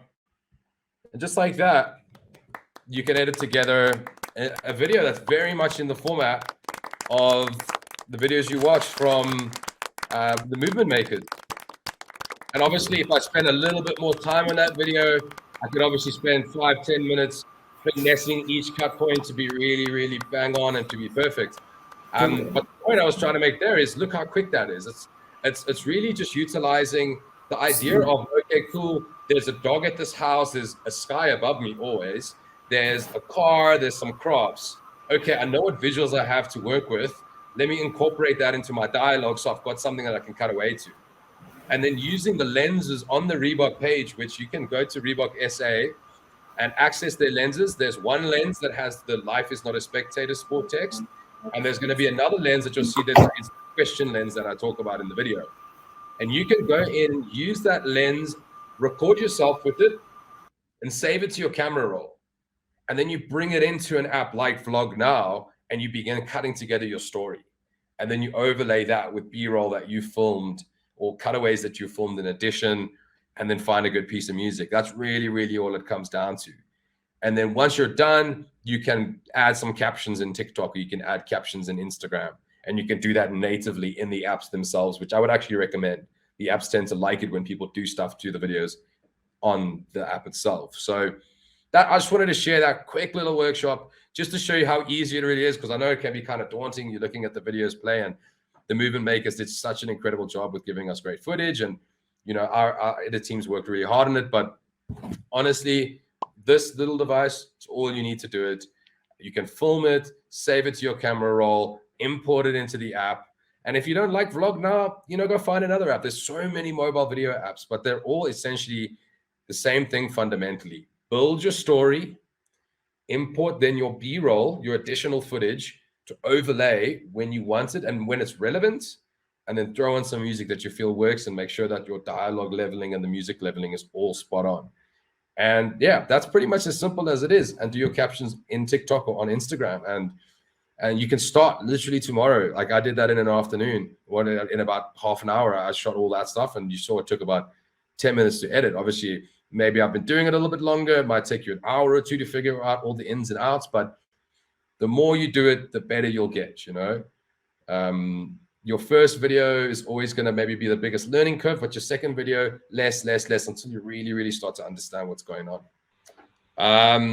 You know what we could do? I've been talking a lot. Charlie, do you maybe want to jump into some social engagement tips, and maybe you can take center stage? Hey guys. You're going to have to move me off my throne. I did. Amazing. I'm sorry about Ethan's screen share not working. But I'm going to kind of move on and go into engagement. So I know you guys are super, super excited to meet some of the movement makers, which we'll hopefully be meeting in a couple of minutes. I'm going to take you through a few tips and tricks in terms of getting your engagement up and also making your videos go viral, which is really, really, really cool. Awesome. So I'm going to quickly share a little presentation with you guys. Can everyone see my screen? Please clap if you can see my screen. Awesome. Great. Okay, so how to go viral engagement. Okay. Charlie. Yes. Yes, Ethan. All okay? You can't see anything. You're going to have to move me off my throne. I for anyone who's not we can see your screen, Charlotte. We can. Awesome, thank you. Anyone who's not muted, could you please mute your mic? I know you guys are super excited. I know a few of you are. Let's go. Could you mute your mic if you got a sec? And on that, if you can. I'm going to take you through. Thanks so much. Tips and tricks. I know a few of you are also watching the YouTube stream, but unfortunately, it causes repeating noise. And if you can't see anything or hear anything, please go to the help space. You can do that by clicking on the map on the left-hand side in the corner. You can do that by clicking there, and they'll be able to help you. Awesome. Okay, so you can all see my screen, which is really, really awesome. And I'm going to go through a few tips and tricks in terms of how to go viral. I think we've got some mics that need to be muted, please, guys. It's okay. I think I've getting just some crackles and some pops. We don't. I think I've just sorted it. Okay, cool. So recap from some of the stuff that Ethan just spoke about. So first and foremost, it's super, super, super important to structure for impact. Okay, so when you are making your video, most important thing you can remember is to make sure that you have structured your narrative so that it builds up in suspense, right? You start with a really engaging first 3 to 5 seconds, something really unusual, amazing visuals, and then you build up suspense over time until the end of your content. Okay, that will keep people watching for a long period of time. Secondly, write to visuals. So Ethan mentioned this as well, but when you are making content, you need to make sure that the visuals that you're taking or the photos that you're using to overlay on your narrative relate to what you're talking about. So if I say, I used to be so tired and spend all my time in bed, but now I'm a go-getter and I get up and I get out, I might want to film myself tucking myself into a bed and then throwing my covers off and jumping out of bed. Okay, because that represents what I'm talking about. So always write to visuals because that will make your content look a lot more professional than a lot of other creators. And then 3, if you are creating on Reels or TikTok, and this is only on Reels or TikTok, it can be useful to use trending music because it allows your visibility, the engagement on your piece to increase. So if you're using trending music, often people find it easier to find your content. Please do not use trending music on any other platform where you don't have permission to use it. Please make sure that you use copyright-free music, and you can get that from lots of different libraries. YouTube actually has its own license-free library that you can use as a creator as well. So please, please, please check those out. Great. Next. Okay, so 3 things to remember in my little speech, and I'm going to race through these because I know you guys are eager and itching to meet the movement makers. So 1, who is watching? Please think about who is watching your content. So when you are kind of envisioning what you're going to be talking about and what you're doing, please, please, please make sure that you have thought about who is going to be watching. So when you, for example, if I wanted to make a piece on health care, and I was going to be really specific about the healthcare that I had gone through, I'd be probably thinking that my audience would be healthcare professionals. Okay. So I would probably make sure that my language about the healthcare wasn't too dumbed down, wasn't too simple, because the people that would be watching it would be healthcare professionals. Similarly, if you are making content and you want it to be for a South African specific audience, perhaps you could use some South African phrases and things that you guys say and engage with. If you were going to do for an international audience, you might want to stay away from those phrases because they might not be relatable to the wider audience. Things like lekker, for example. Okay. Number 2, emotion. So super, super important is emotion. Everything that goes viral plays on an emotion. You might not realize it, but it does. So at #OurStories, we often actually play with 2 emotions in our pieces. We start off sad or shocked, and then we build up to happiness or inspiration. Okay, so we start off with a problem and then we showcase a solution. So when you're talking about your journeys and when you're talking about in content, think about the emotion that you want your audience to feel. Okay, and play to that in your editing, play to that in your communication, your share text as well. Okay, so it's super, super important that with the emotion, you also are thinking about it in your headline and your share text. So if I, for example, if I was going to be talking about my journey, I used to be a scuba diver and I had a real tragedy where I had an issue when I came up from the water and my eardrum almost burst. So I might want to talk about that particular incident, and I could talk about, you know, how I maybe might have a headline like how I went from dry land to the bottom of the ocean and all the incidences in between. Something like that kind of hints to what I'm going to be talking about, but doesn't give the whole story away, is a really perfect headline and share text. You want to make sure that it is clear what you're going to be talking about, but that you've built up suspense. There's something still to watch for. You don't want to be doing clickbait. If you say, guess what? Question mark. Or this is huge, ... The platforms that you're posting on are going to deprioritize your content because they're going to see it as clickbait. So avoid that. Please make sure that when you are writing your share text and your headlines, you are specific in terms of what you're going to be talking about and the relevancy as well. For example, if you're talking about something that's super relevant, that's like happened in the news recently, include that into your headline because it's probably going to help boost your content as well. Okay. And then number 3, why yours? What makes your piece of content unique? And this is a really important one. A lot of people don't actually think about this and try and jump on trends, but they don't make their content unique. They just copy the trends. You need to think about how your story, how your journey is unique. And when you're talking about your journey, put the most unique and surprising part up top. That's your first opening 3 seconds. Okay, that's your hook. And you draw them in as you unfold what happened and why that kind of drove you guys to kind of get onto your journey and get off the sidelines. So make that your unique content and play around, as Ethan said, play around with visuals to make it super unique as well. What makes it unique is super, super important. So I just want to go through a tiny bit about actual posting. So when you're posting, hashtags are your friends. Don't just use the big hashtags.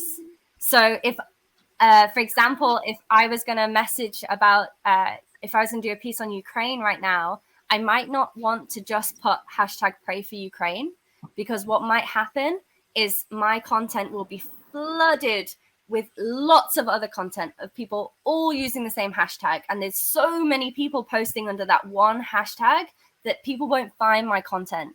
So when you're posting, try and have a mixture of levels of hashtag.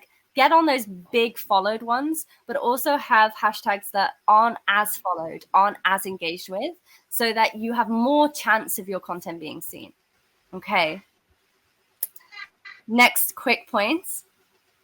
Share.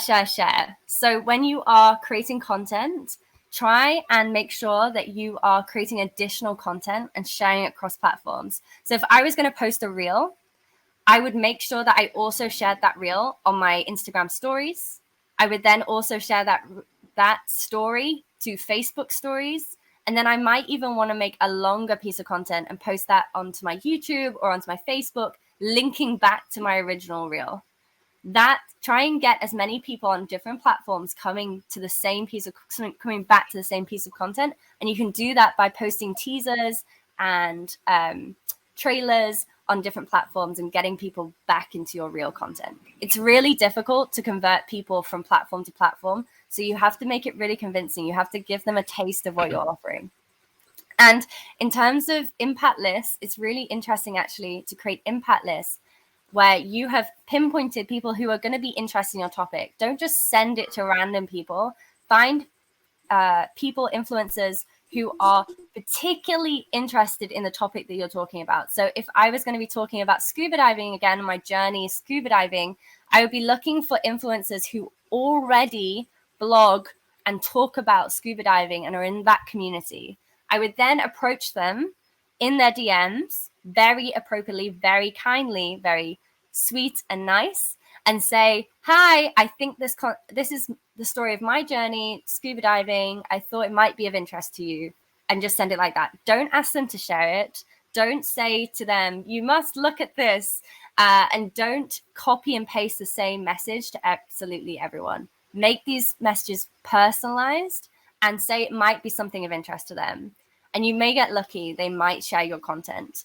The movement makers today will tell you that they have millions of messages every single day. So please make sure that you're not spamming people, because if you start spamming, the platforms will remove you as well or block you from messaging. This is a really important point, but impact lists can be really hugely helpful. And then lastly, fuel your comments. So when you are making content, make sure you are asking things in the comment section. At Hashtag Our Stories, for example, we do stories on gun violence in America, and my team put into the comment section, have you faced gun violence in your life? And this generates more conversation. Underneath, everybody has been making comments about different experiences that they've had around gun violence, and they've continued the conversation. So if you're posting on TikTok, for example, or Reels, or Instagram or Facebook, and you are putting asking questions and stuff in the comments, that will lead more people to comment. It will lead more people to engage with your content, and your content will go up the feed. So if you can, try and put questions in that are topical as well. So this is the crux of what we want to announce today. So Reebok SA are launching a 25,000 Rand competition, where they are going to help you get off the sidelines. And this includes kind of getting you sorted with some Reebok gear as well. So what we are challenging you to do, everybody in this room, everybody looking on YouTube right now and engaging, please go away, use some of the information that we've shared today, and after you've listened to the movement makers and listened to how they kind of made their viral reels that you may have seen on their socials, and then go away and make the best reel on your own journey. And make sure that you tag at Reebok SA when you do it, to get entered into this amazing competition. All right, thank you so much, guys, for listening so patiently. Does anyone have any very quick questions before I introduce you all to the amazing movement makers? What's your favorite viral video that we've published, Charlotte, and why? What's some of the What's my favorite one that we put out, and why did you love it? I think my favorite one was on the we have a show called Our Money, and we covered a young girl who had gone through sexual assault, and she had come out of that and decided to make her own brand, which highlighted how to protect yourselves. And we made a amazing reel that kind of told her story through that, and that went viral. And that was really, it really touched a nerve with me, because that emotion was created. We had amazing visuals of her and her brand, and it was a really interesting journey. Yeah, it was super And just a follow-up question on that, Charlotte, like, mental health is one of those topics that lacks visuals, right? It's so difficult to shoot a video about mental health. How do you go about creating a video about a subject like mental health when it's so visually difficult? It's all about writing to visuals. So if you are saying that you were, for example, if you were bullied and you felt lonely in school growing up, for example, you might want to take a B-roll shot of you kind of sat in a room, kind of with a blanket or something over your head and looking a little bit miserable. You could do the same with, if you are talking about kind of having anxiety and being nervous, you could take a shot of your like hand shaking just to demonstrate kind of nerves. You could also, if you felt like you could talk about depression, for example, you could take a shot of yourself like closing a door or locking yourself into a house. What's really creative is putting your phone and hiding it behind doors, or putting it, recording behind blinds or something like that, and physically shutting them while the phone is recording as well, which makes a really creative shot and gives the impression that you're kind of shutting the world out, shutting everyone else. And that can really help demonstrate some mental health. And you can also use lenses as well. And Ethan touched on this when he was doing his speech, but we've actually made you guys some lenses that are available via the Reebok SA Instagram that you can play around with and use in your reels as well. And lenses can be a real tool to kind of help illustrate some of the issues that you might be trying to communicate, or to engage others to kind of get them involved in your reel as well. Yeah, we love augmented reality lenses. I've actually got one on my face right now, as you might be able to tell. Let's jump into the stadium. Incredible group of people. Bonahalo, what's your little video about? Give us a little teaser as to what we're in for. Just about my multi-careerism, about the obstacles I've faced, but also like how much I've achieved in such a short space, and I'm really impressed with myself. So yeah. And so you should be. Let's watch your video that you shot, and we'll discuss it straight afterwards. Let's go. Watch the queen. Life is not a spectator sport. My name is Bonahalo. I am a DJ, a writer, a supermodel, and stylist.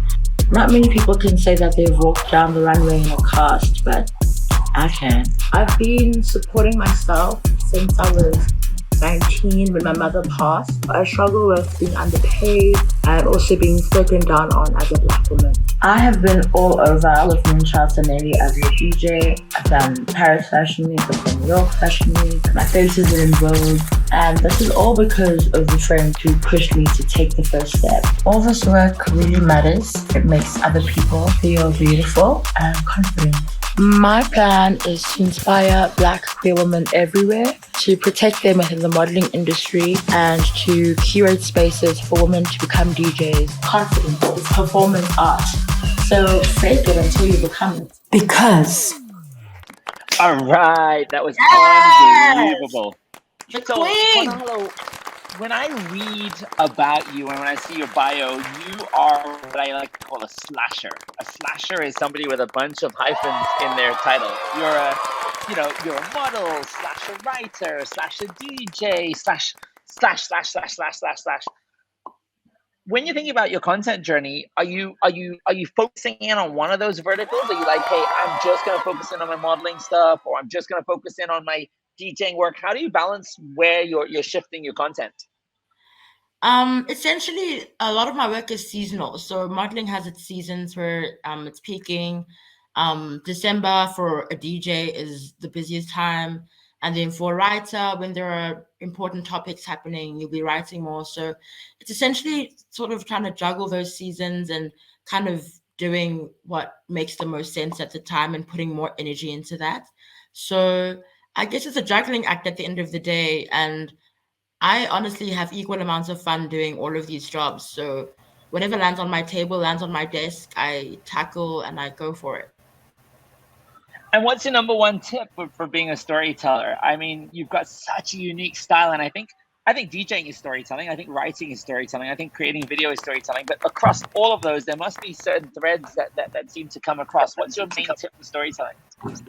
My main tip for me is always to stand out. So to always think of ways to have your storytelling be different from everyone else's. So I guess there are pretty generic ways to tell a story or convey a message, but for me, what I think sets me apart is that I always think of a way to make it different from what everyone else is doing, because I, as a person, is different from everyone else. So I try to apply that in everything I do. I think that's so true, because we're on busy social media timelines. We're competing with Kim Kardashian and a funny cat video, and we've got to make sure your content pops out on that feed. And I've got no doubt that you're doing that. Thank you so much for sharing that really insightful comment on making sure that your content pops on a timeline. Snare, I'm going to come over to yourself. Again, quite the slasher, right? You've got the Netflix thing going on. You're a dancer. Yeah. You're everywhere. You really are one of those people that completely challenges every stereotype, right? Nothing is impossible when it comes to everything you try and achieve. What's the video that you created about? What's my video about? What's your video about? Yeah. It's about breaking boundaries, not listening to what people say, and believing in yourself and pushing yourself and putting yourself out there. The craziest thing is that the times now allow it and make it easier for people to push themselves. It's not as hard as it used to be back in the cuts, where we didn't have this much advanced technology. And I feel like it's easier now, and people are pushing themselves much harder now. And yeah, it's a beauty to watch. I completely agree with you. I think there's never been a better time in the history of humanity to be a storyteller, right? Even if we go back to our parents' generation, 50, 100 years ago, there was a monopoly on who could tell stories. You had to have a TV station and a camera and all this like kind of infrastructure. And people that look like you and I, we didn't make it onto those platforms. And you've completely disrupted that journey. Let's check out your video. Yeah.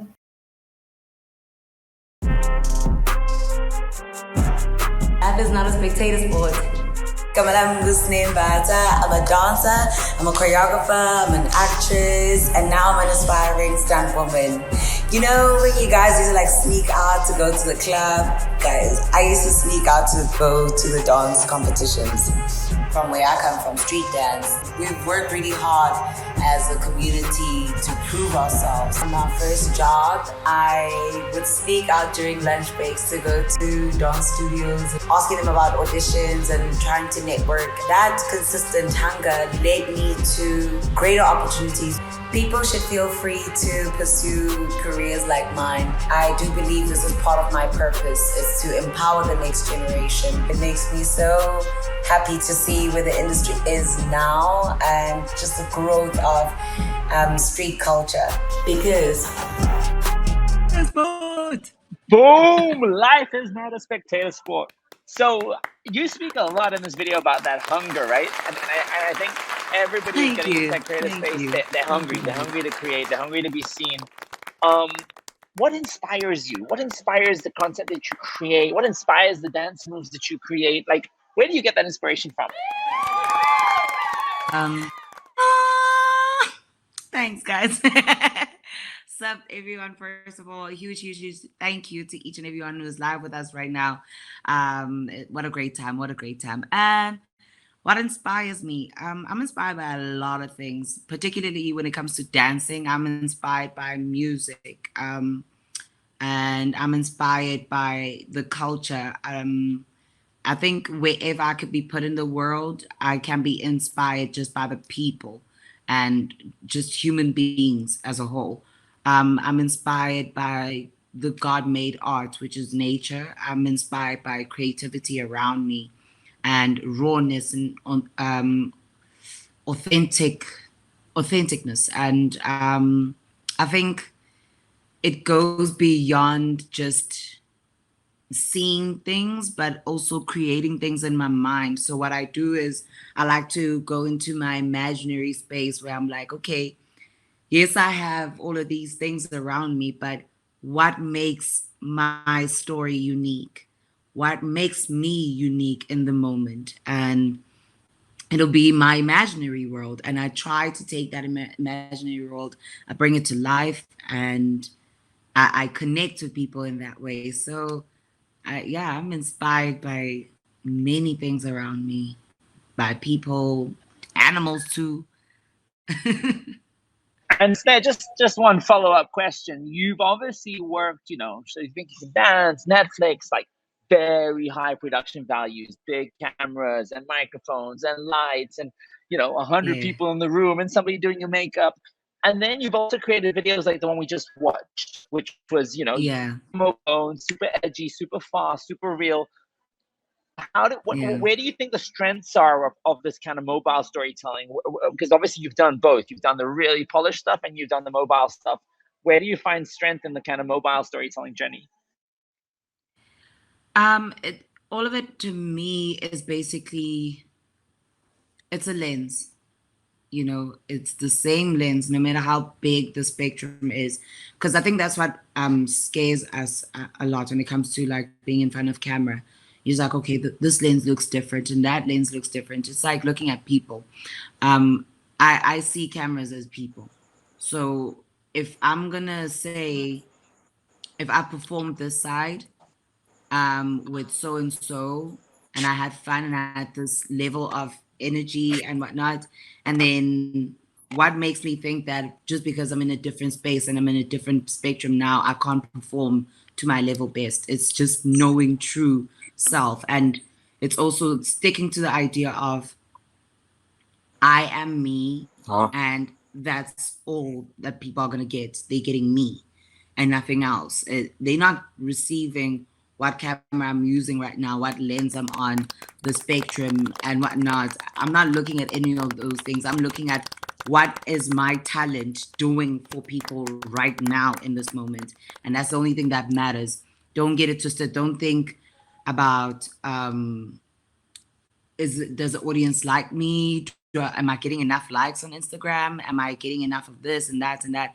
It's literally, who am I in this moment? How do I exist? Where do I matter here? So, yeah, I think I answered your question. A really interesting idea. I've never heard somebody call the camera it's like a person. It's like people. But when you start to think about it like that, you start to talk to the camera like it's a human, as opposed to being this like this, scary thing. That's an awesome point. Thank you for sharing, Snem. Musa, I'm coming to you, Musa. Musa, you are one of the lucky people in life that discovered your talent incredibly young, right? Age of 13, you're vibing, creating music, finding your passion. Were you creating digital content from that age as well? Were you already on the Instagrams and the Facebooks of the world, Musa?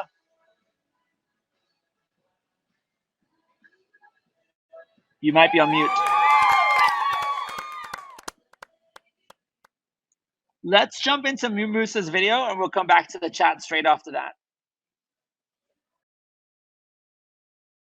Life ain't no spectator sport. I am Musa Keys, and the piano is my first love.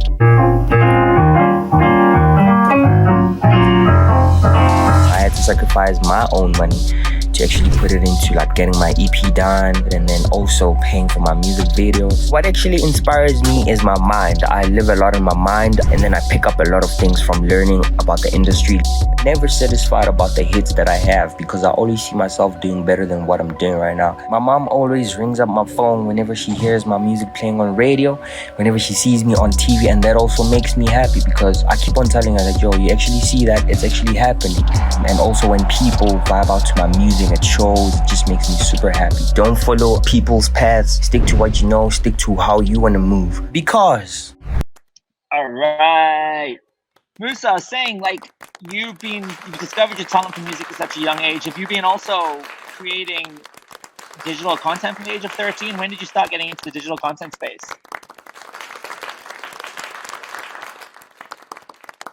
I think Musa's having some connection issues, so I'm gonna circle back at the end of this the discussion.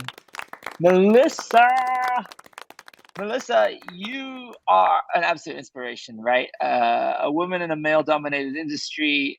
I'm really excited. Tell us a little bit about what the video is that we're about to watch. Hi, everyone. So I'm Melissa, also known as @pilot on the gram. My video just speaks about perseverance. Everything that you do in life has to be run with passion, number one.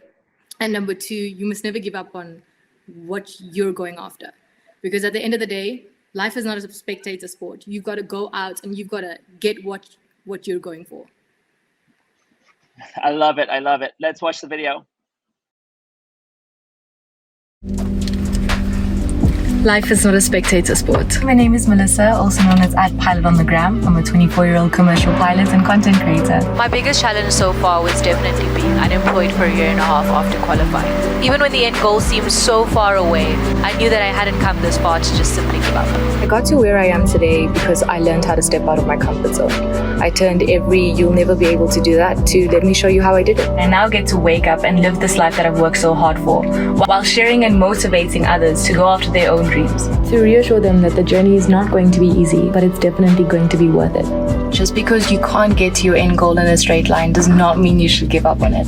There's always more than one way to get to the end goal.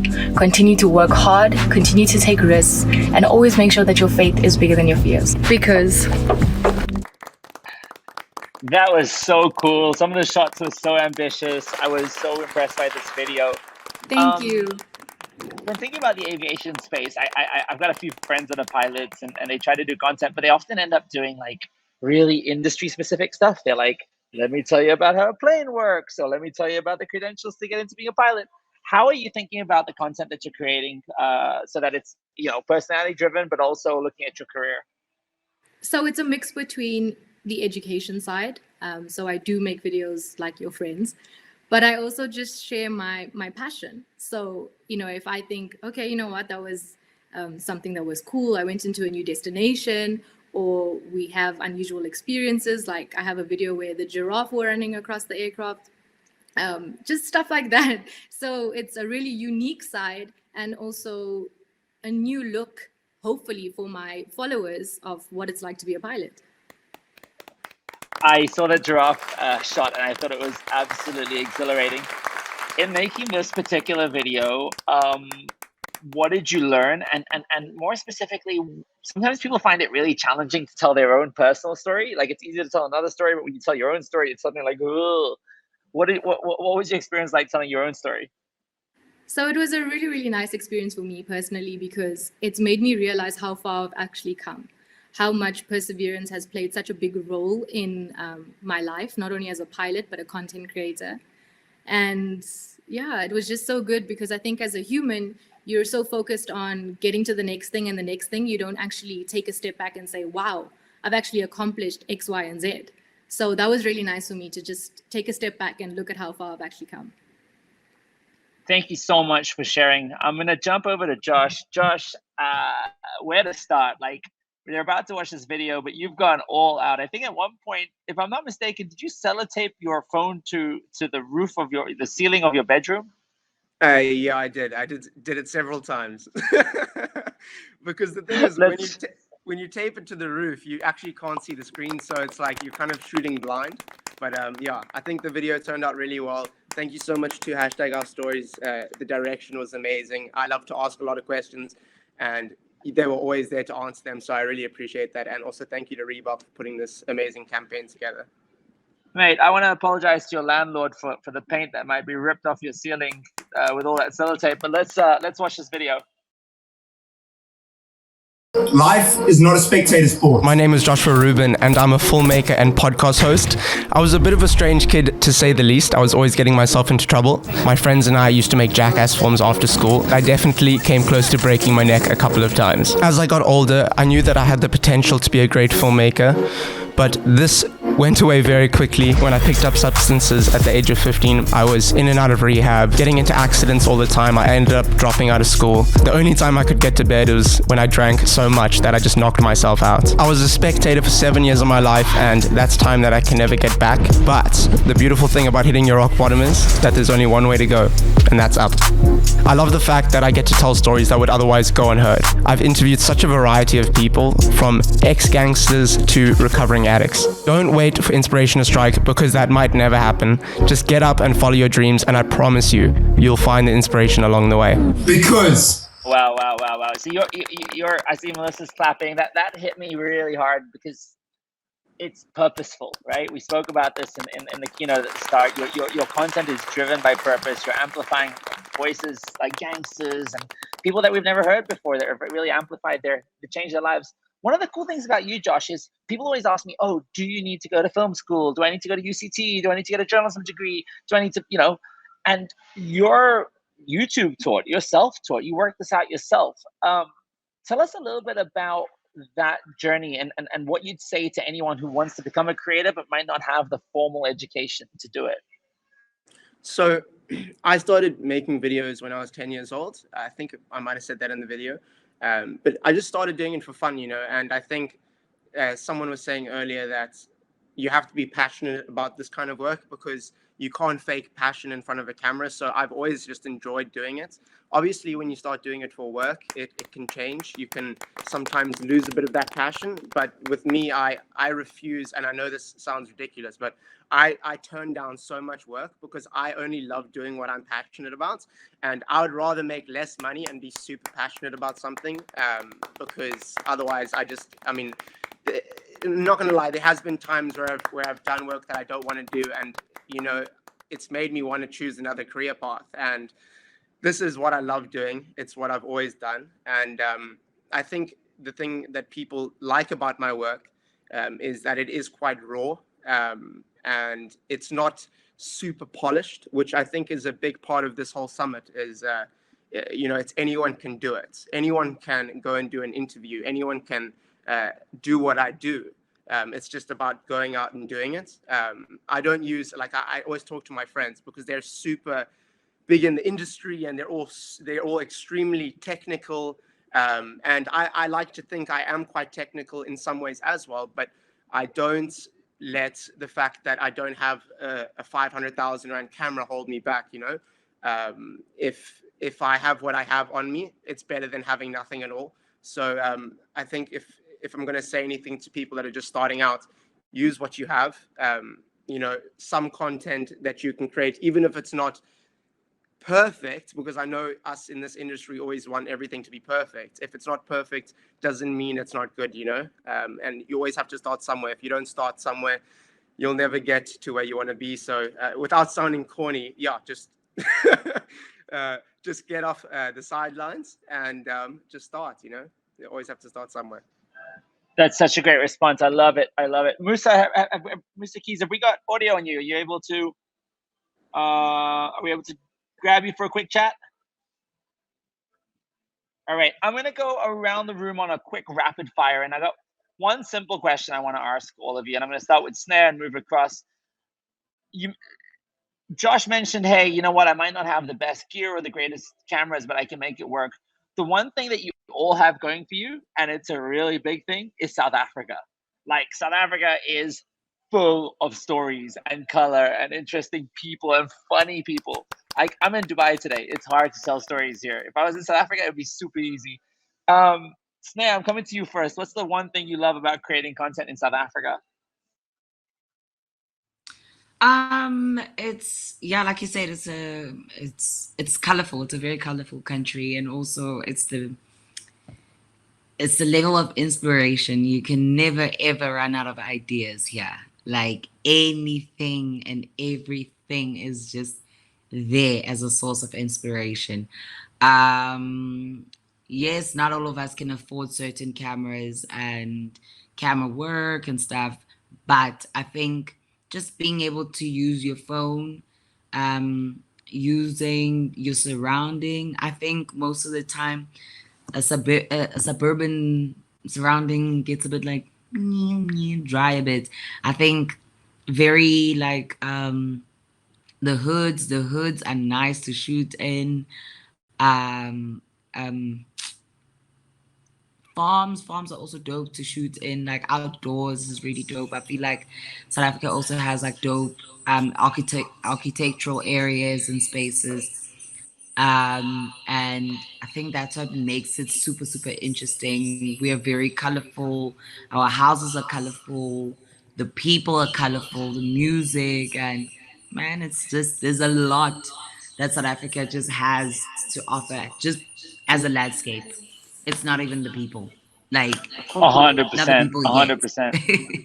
It's the reason why It's Hollywood just- want to come and film everything in South Africa. It's got the landscape. Every single time. 007 is shot here. And I'm sure, Melissa, you must be seeing those landscapes from the sky. Keys, I'm coming to you. What do you like about creating content in South Africa? What do I like about creating content in South Africa is that there's like variety in everything that like in every location and all of that. Like, for instance, I believe in creating content that sells for both South Africans and like the Americans, you know. And I always find the locations that would be ideal for that kind of setting, you know. So I think there's like a huge variety of locations that you can shoot in, that like there's a lot of locations you can make work, basically. Yeah. Melissa, I mean, you're seeing South Africa's landscape from 5,000 foot above the ground, but you're also seeing it right on the ground. What do you love about creating content in ZA? I think for me, it's definitely location. And it's so diverse in a sense where I live in Johannesburg. So I'm getting beautiful views of buildings, and then just 1 hour away and I'm in KZN at the beach. So location for me is, that's it. Bonalo, what is it? Is it the fashion? Is it the food? Is it the people? What is it about creating content in South Africa? From a perspective, from my working perspective, I definitely say that the fashion is the most exciting part about creating content in South Africa for me, just because there's such a vast variety, like such a wide myriad of options you have in terms of the stories that clothing can tell, the stories that makeup can tell, the stories that our hair can tell. And I feel like we're able to tell those stories in a much richer way. In a much richer way than other countries. It's been such an honor and a blessing traveling the country, wearing different clothes, having different hairstyles, having different makeup looks that are all so intrinsically South African and so unique to us, but also so different from one another. I think the best part about creating South Africa is also just the number of languages we have in our country. We can tell a story in 11 different languages that are unique to us, and no other country in the world can do that. Just the variety, the spice of life. You are absolutely right, and I think you summed up, Nelson Mandela's Rainbow Nation, right? Everybody on this call is a South African, and we have diversity that is unlike anywhere else in the world. Not just our landscapes, our food, our fashion, our culture, our people, and it's that intersection of those different cultures and that diversity that leads to such interesting content. And trying to capture that and bottle all of that I think it's a responsibility that we all have, right? Like South Africa gets a bad image in the international press. It's you read about South Africa and it's all about crime and danger and fear and corruption. But we see a different South Africa, right? We see we see that too, but we also see a South Africa of hope and aspiration and optimism and young people that are hustling and creating amazing new things and solving problems in their communities. And that, for me, that summarizes this idea that life is not a spectator sport. South Africans don't wait for government to fix their problems. They don't wait for others to kind of deal with the issues. They get out and do it. I love the notion of South Africans, that make a plan, because that's what we're all about. We make a plan. Josh, your favorite thing about creating content in South Africa? I love the round of applause here. So this was a question when you asked it, I really loved it because a lot of people ask me because, so many people love traveling, especially on Instagram. Instagram started as like this influencer travel scene, and if you weren't traveling, you felt kind of left out. People always ask me why I don't really document much in other countries. I mean, obviously I do want to in the future, but I always say that there's so much to do here. We literally have everything, especially with my kind of work. There's unlimited possibilities here. As a documentary photographer, as a videographer, you've got the beautiful scenery. You've got you've got so many different kinds of people here. I love working in places like the townships. I love working in places like the Cape Flats. I love interviewing people that you generally wouldn't hear from otherwise. And I remember a while ago, my parents were like, we got to get out of South Africa. We got to move to Australia. And I was like, if you're going to Australia, you're going without me because I'm not going. I love South Africa. And I know it's obviously not perfect. There's a lot to do here. But if everyone leaves, everyone with capabilities leaves, nothing will ever get done, So I love being here and I love using the skills I have to make some sort of impact. 100%. Mr. Keys, I've got a ton of questions coming through from the audience, and I'd love to send a couple of them your way. What motivates you in the morning to wake up and do what you do? What gives you that you got so much energy? You're the Michael Jackson of socials. Where do you find that energy? What motivates you every morning? What motivates me every morning is the opportunity to live again. once I wake up, I believe that God has given me another opportunity to actually work towards my goals, doing better. I'm one person who's never satisfied with where I'm at in life.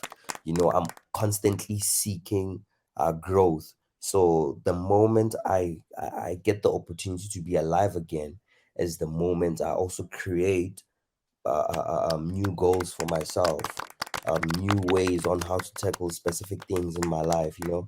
So just waking up, I think that's good. That's good reason enough, you know, for you to And be while like, I've got you here, Keys, another question from the audience is a lot of people want to achieve dreams, but that fear, that fear of failure, that fear of not being able to do it. How do you overcome fear? And I know it's not an easy question, but how do you even begin that? it really isn't easy because also from my industry, there's so much anxiety that goes in through an artist, through a producer. You're always constantly thinking if you're good enough for the people, especially if you're not yet into the game. You know, if you haven't been into the industry fully. There's so much anxiety that goes through you. There's so much thought processing that goes through you. You have so many questions that you ask yourself: are you good enough? Are people gonna like the song? Is it a hit song? Is it the song that's gonna take you out the hood?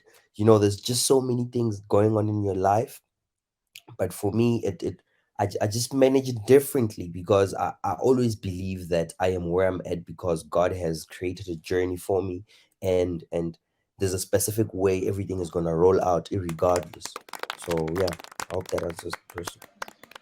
Yeah, definitely. Thank you. That's quite a meaningful answer, actually. Bonahalo, some of the audience are asking, they love you as a creator, as an influencer, but who else should they be looking out for? Who are you watching right now? Myself. I'm joking. Um,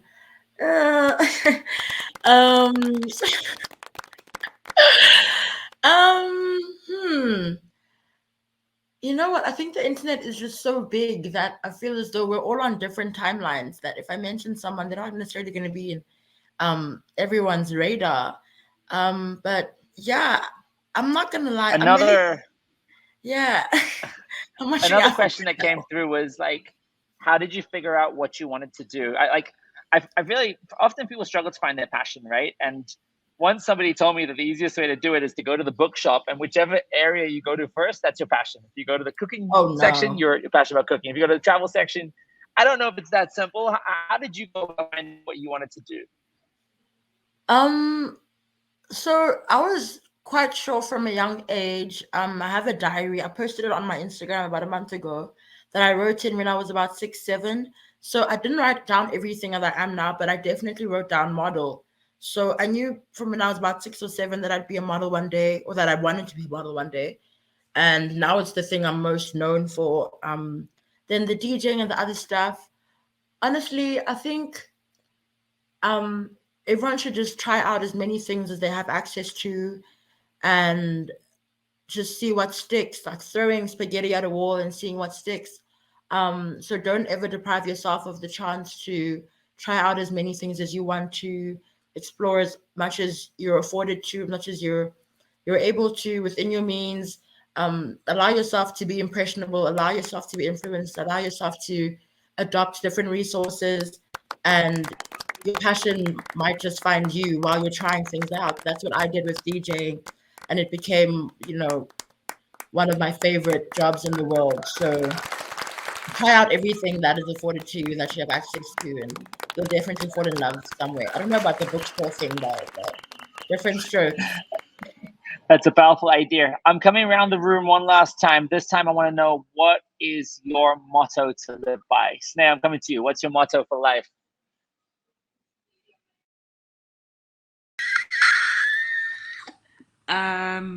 I live by many, so I don't have any specific. I don't have a specific motto.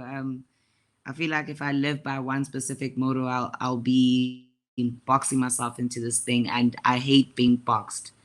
I hate thinking one-minded. I'm motivated by different things, so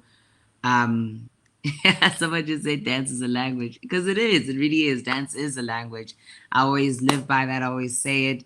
We all can speak verbally, but I feel like there's a language of the body that people don't understand, but it's like the most important language, which is body language. And dance has become like a continuous thing of that. So it's a stretch of that body language.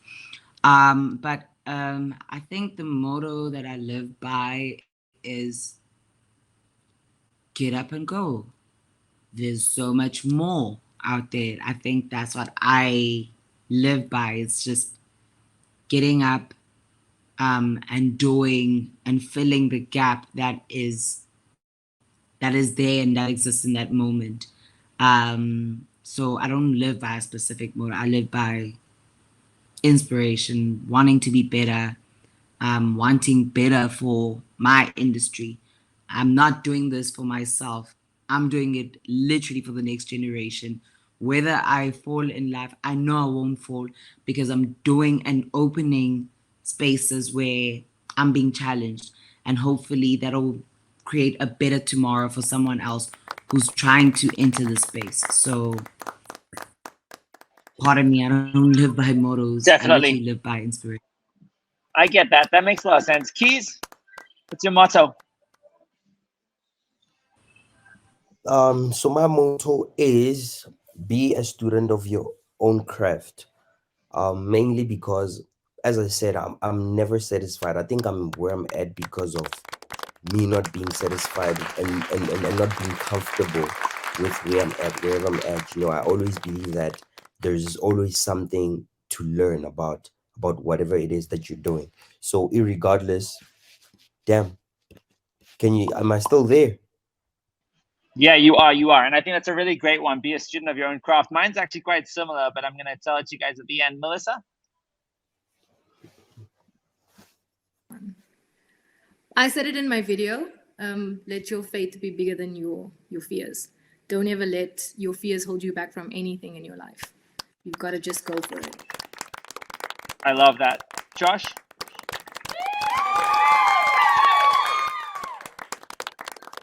I was on mute. I'm sorry. There we go. I also just want to say you were saying something earlier about creators, or there was a question, creators to look out for. And there's someone in the crowd. Her name is Laura Wagner-Meyer, and she's one. I can see she's smiling now. She's a fashion designer, and she's absolutely amazing lady. So if you guys want to go check her out, go check her out.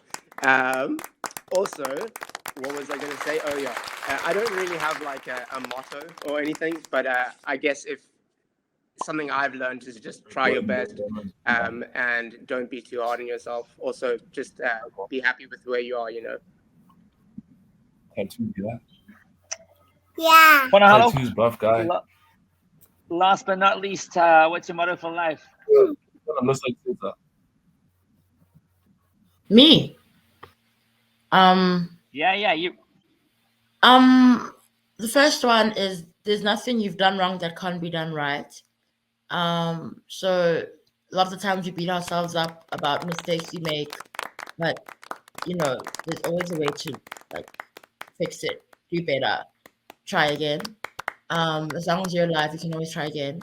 And that the best version of yourself already exists. You have to just walk like them, talk like them, dress like them, treat yourself like them, carry yourself like you're already that version, and then essentially you two will meet in the middle. Yeah, the best version of yourself already exists. It's just a matter of embodying them before you become them, on your way to becoming them. Yeah. That is an incredibly powerful idea. Round of applause to our incredible panel. Thank you so much to, as I said, some of the best creators in South Africa and around the world for joining us, for sharing your wisdom, for helping to inspire, and to setting all of us up on this really exciting new content journey. We've learned from your stories, we've watched your experience, and we're all going to go off and create our own videos now. And hopefully we can see you guys in the comment section. You can give us some feedback on the videos from this cohort, and together we can all get better. Awesome. I'm going to jump into the locker room for a wrap up, but I'll see you guys in there. Thanks so much.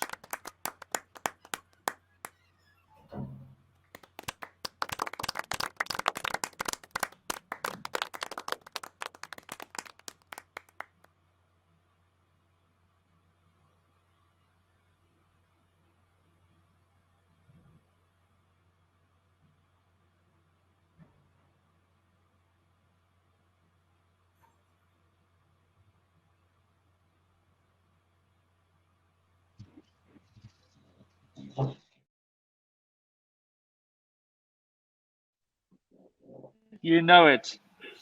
I eat, breathe, and sleep this stuff. Or wearable journalism is the new mojo.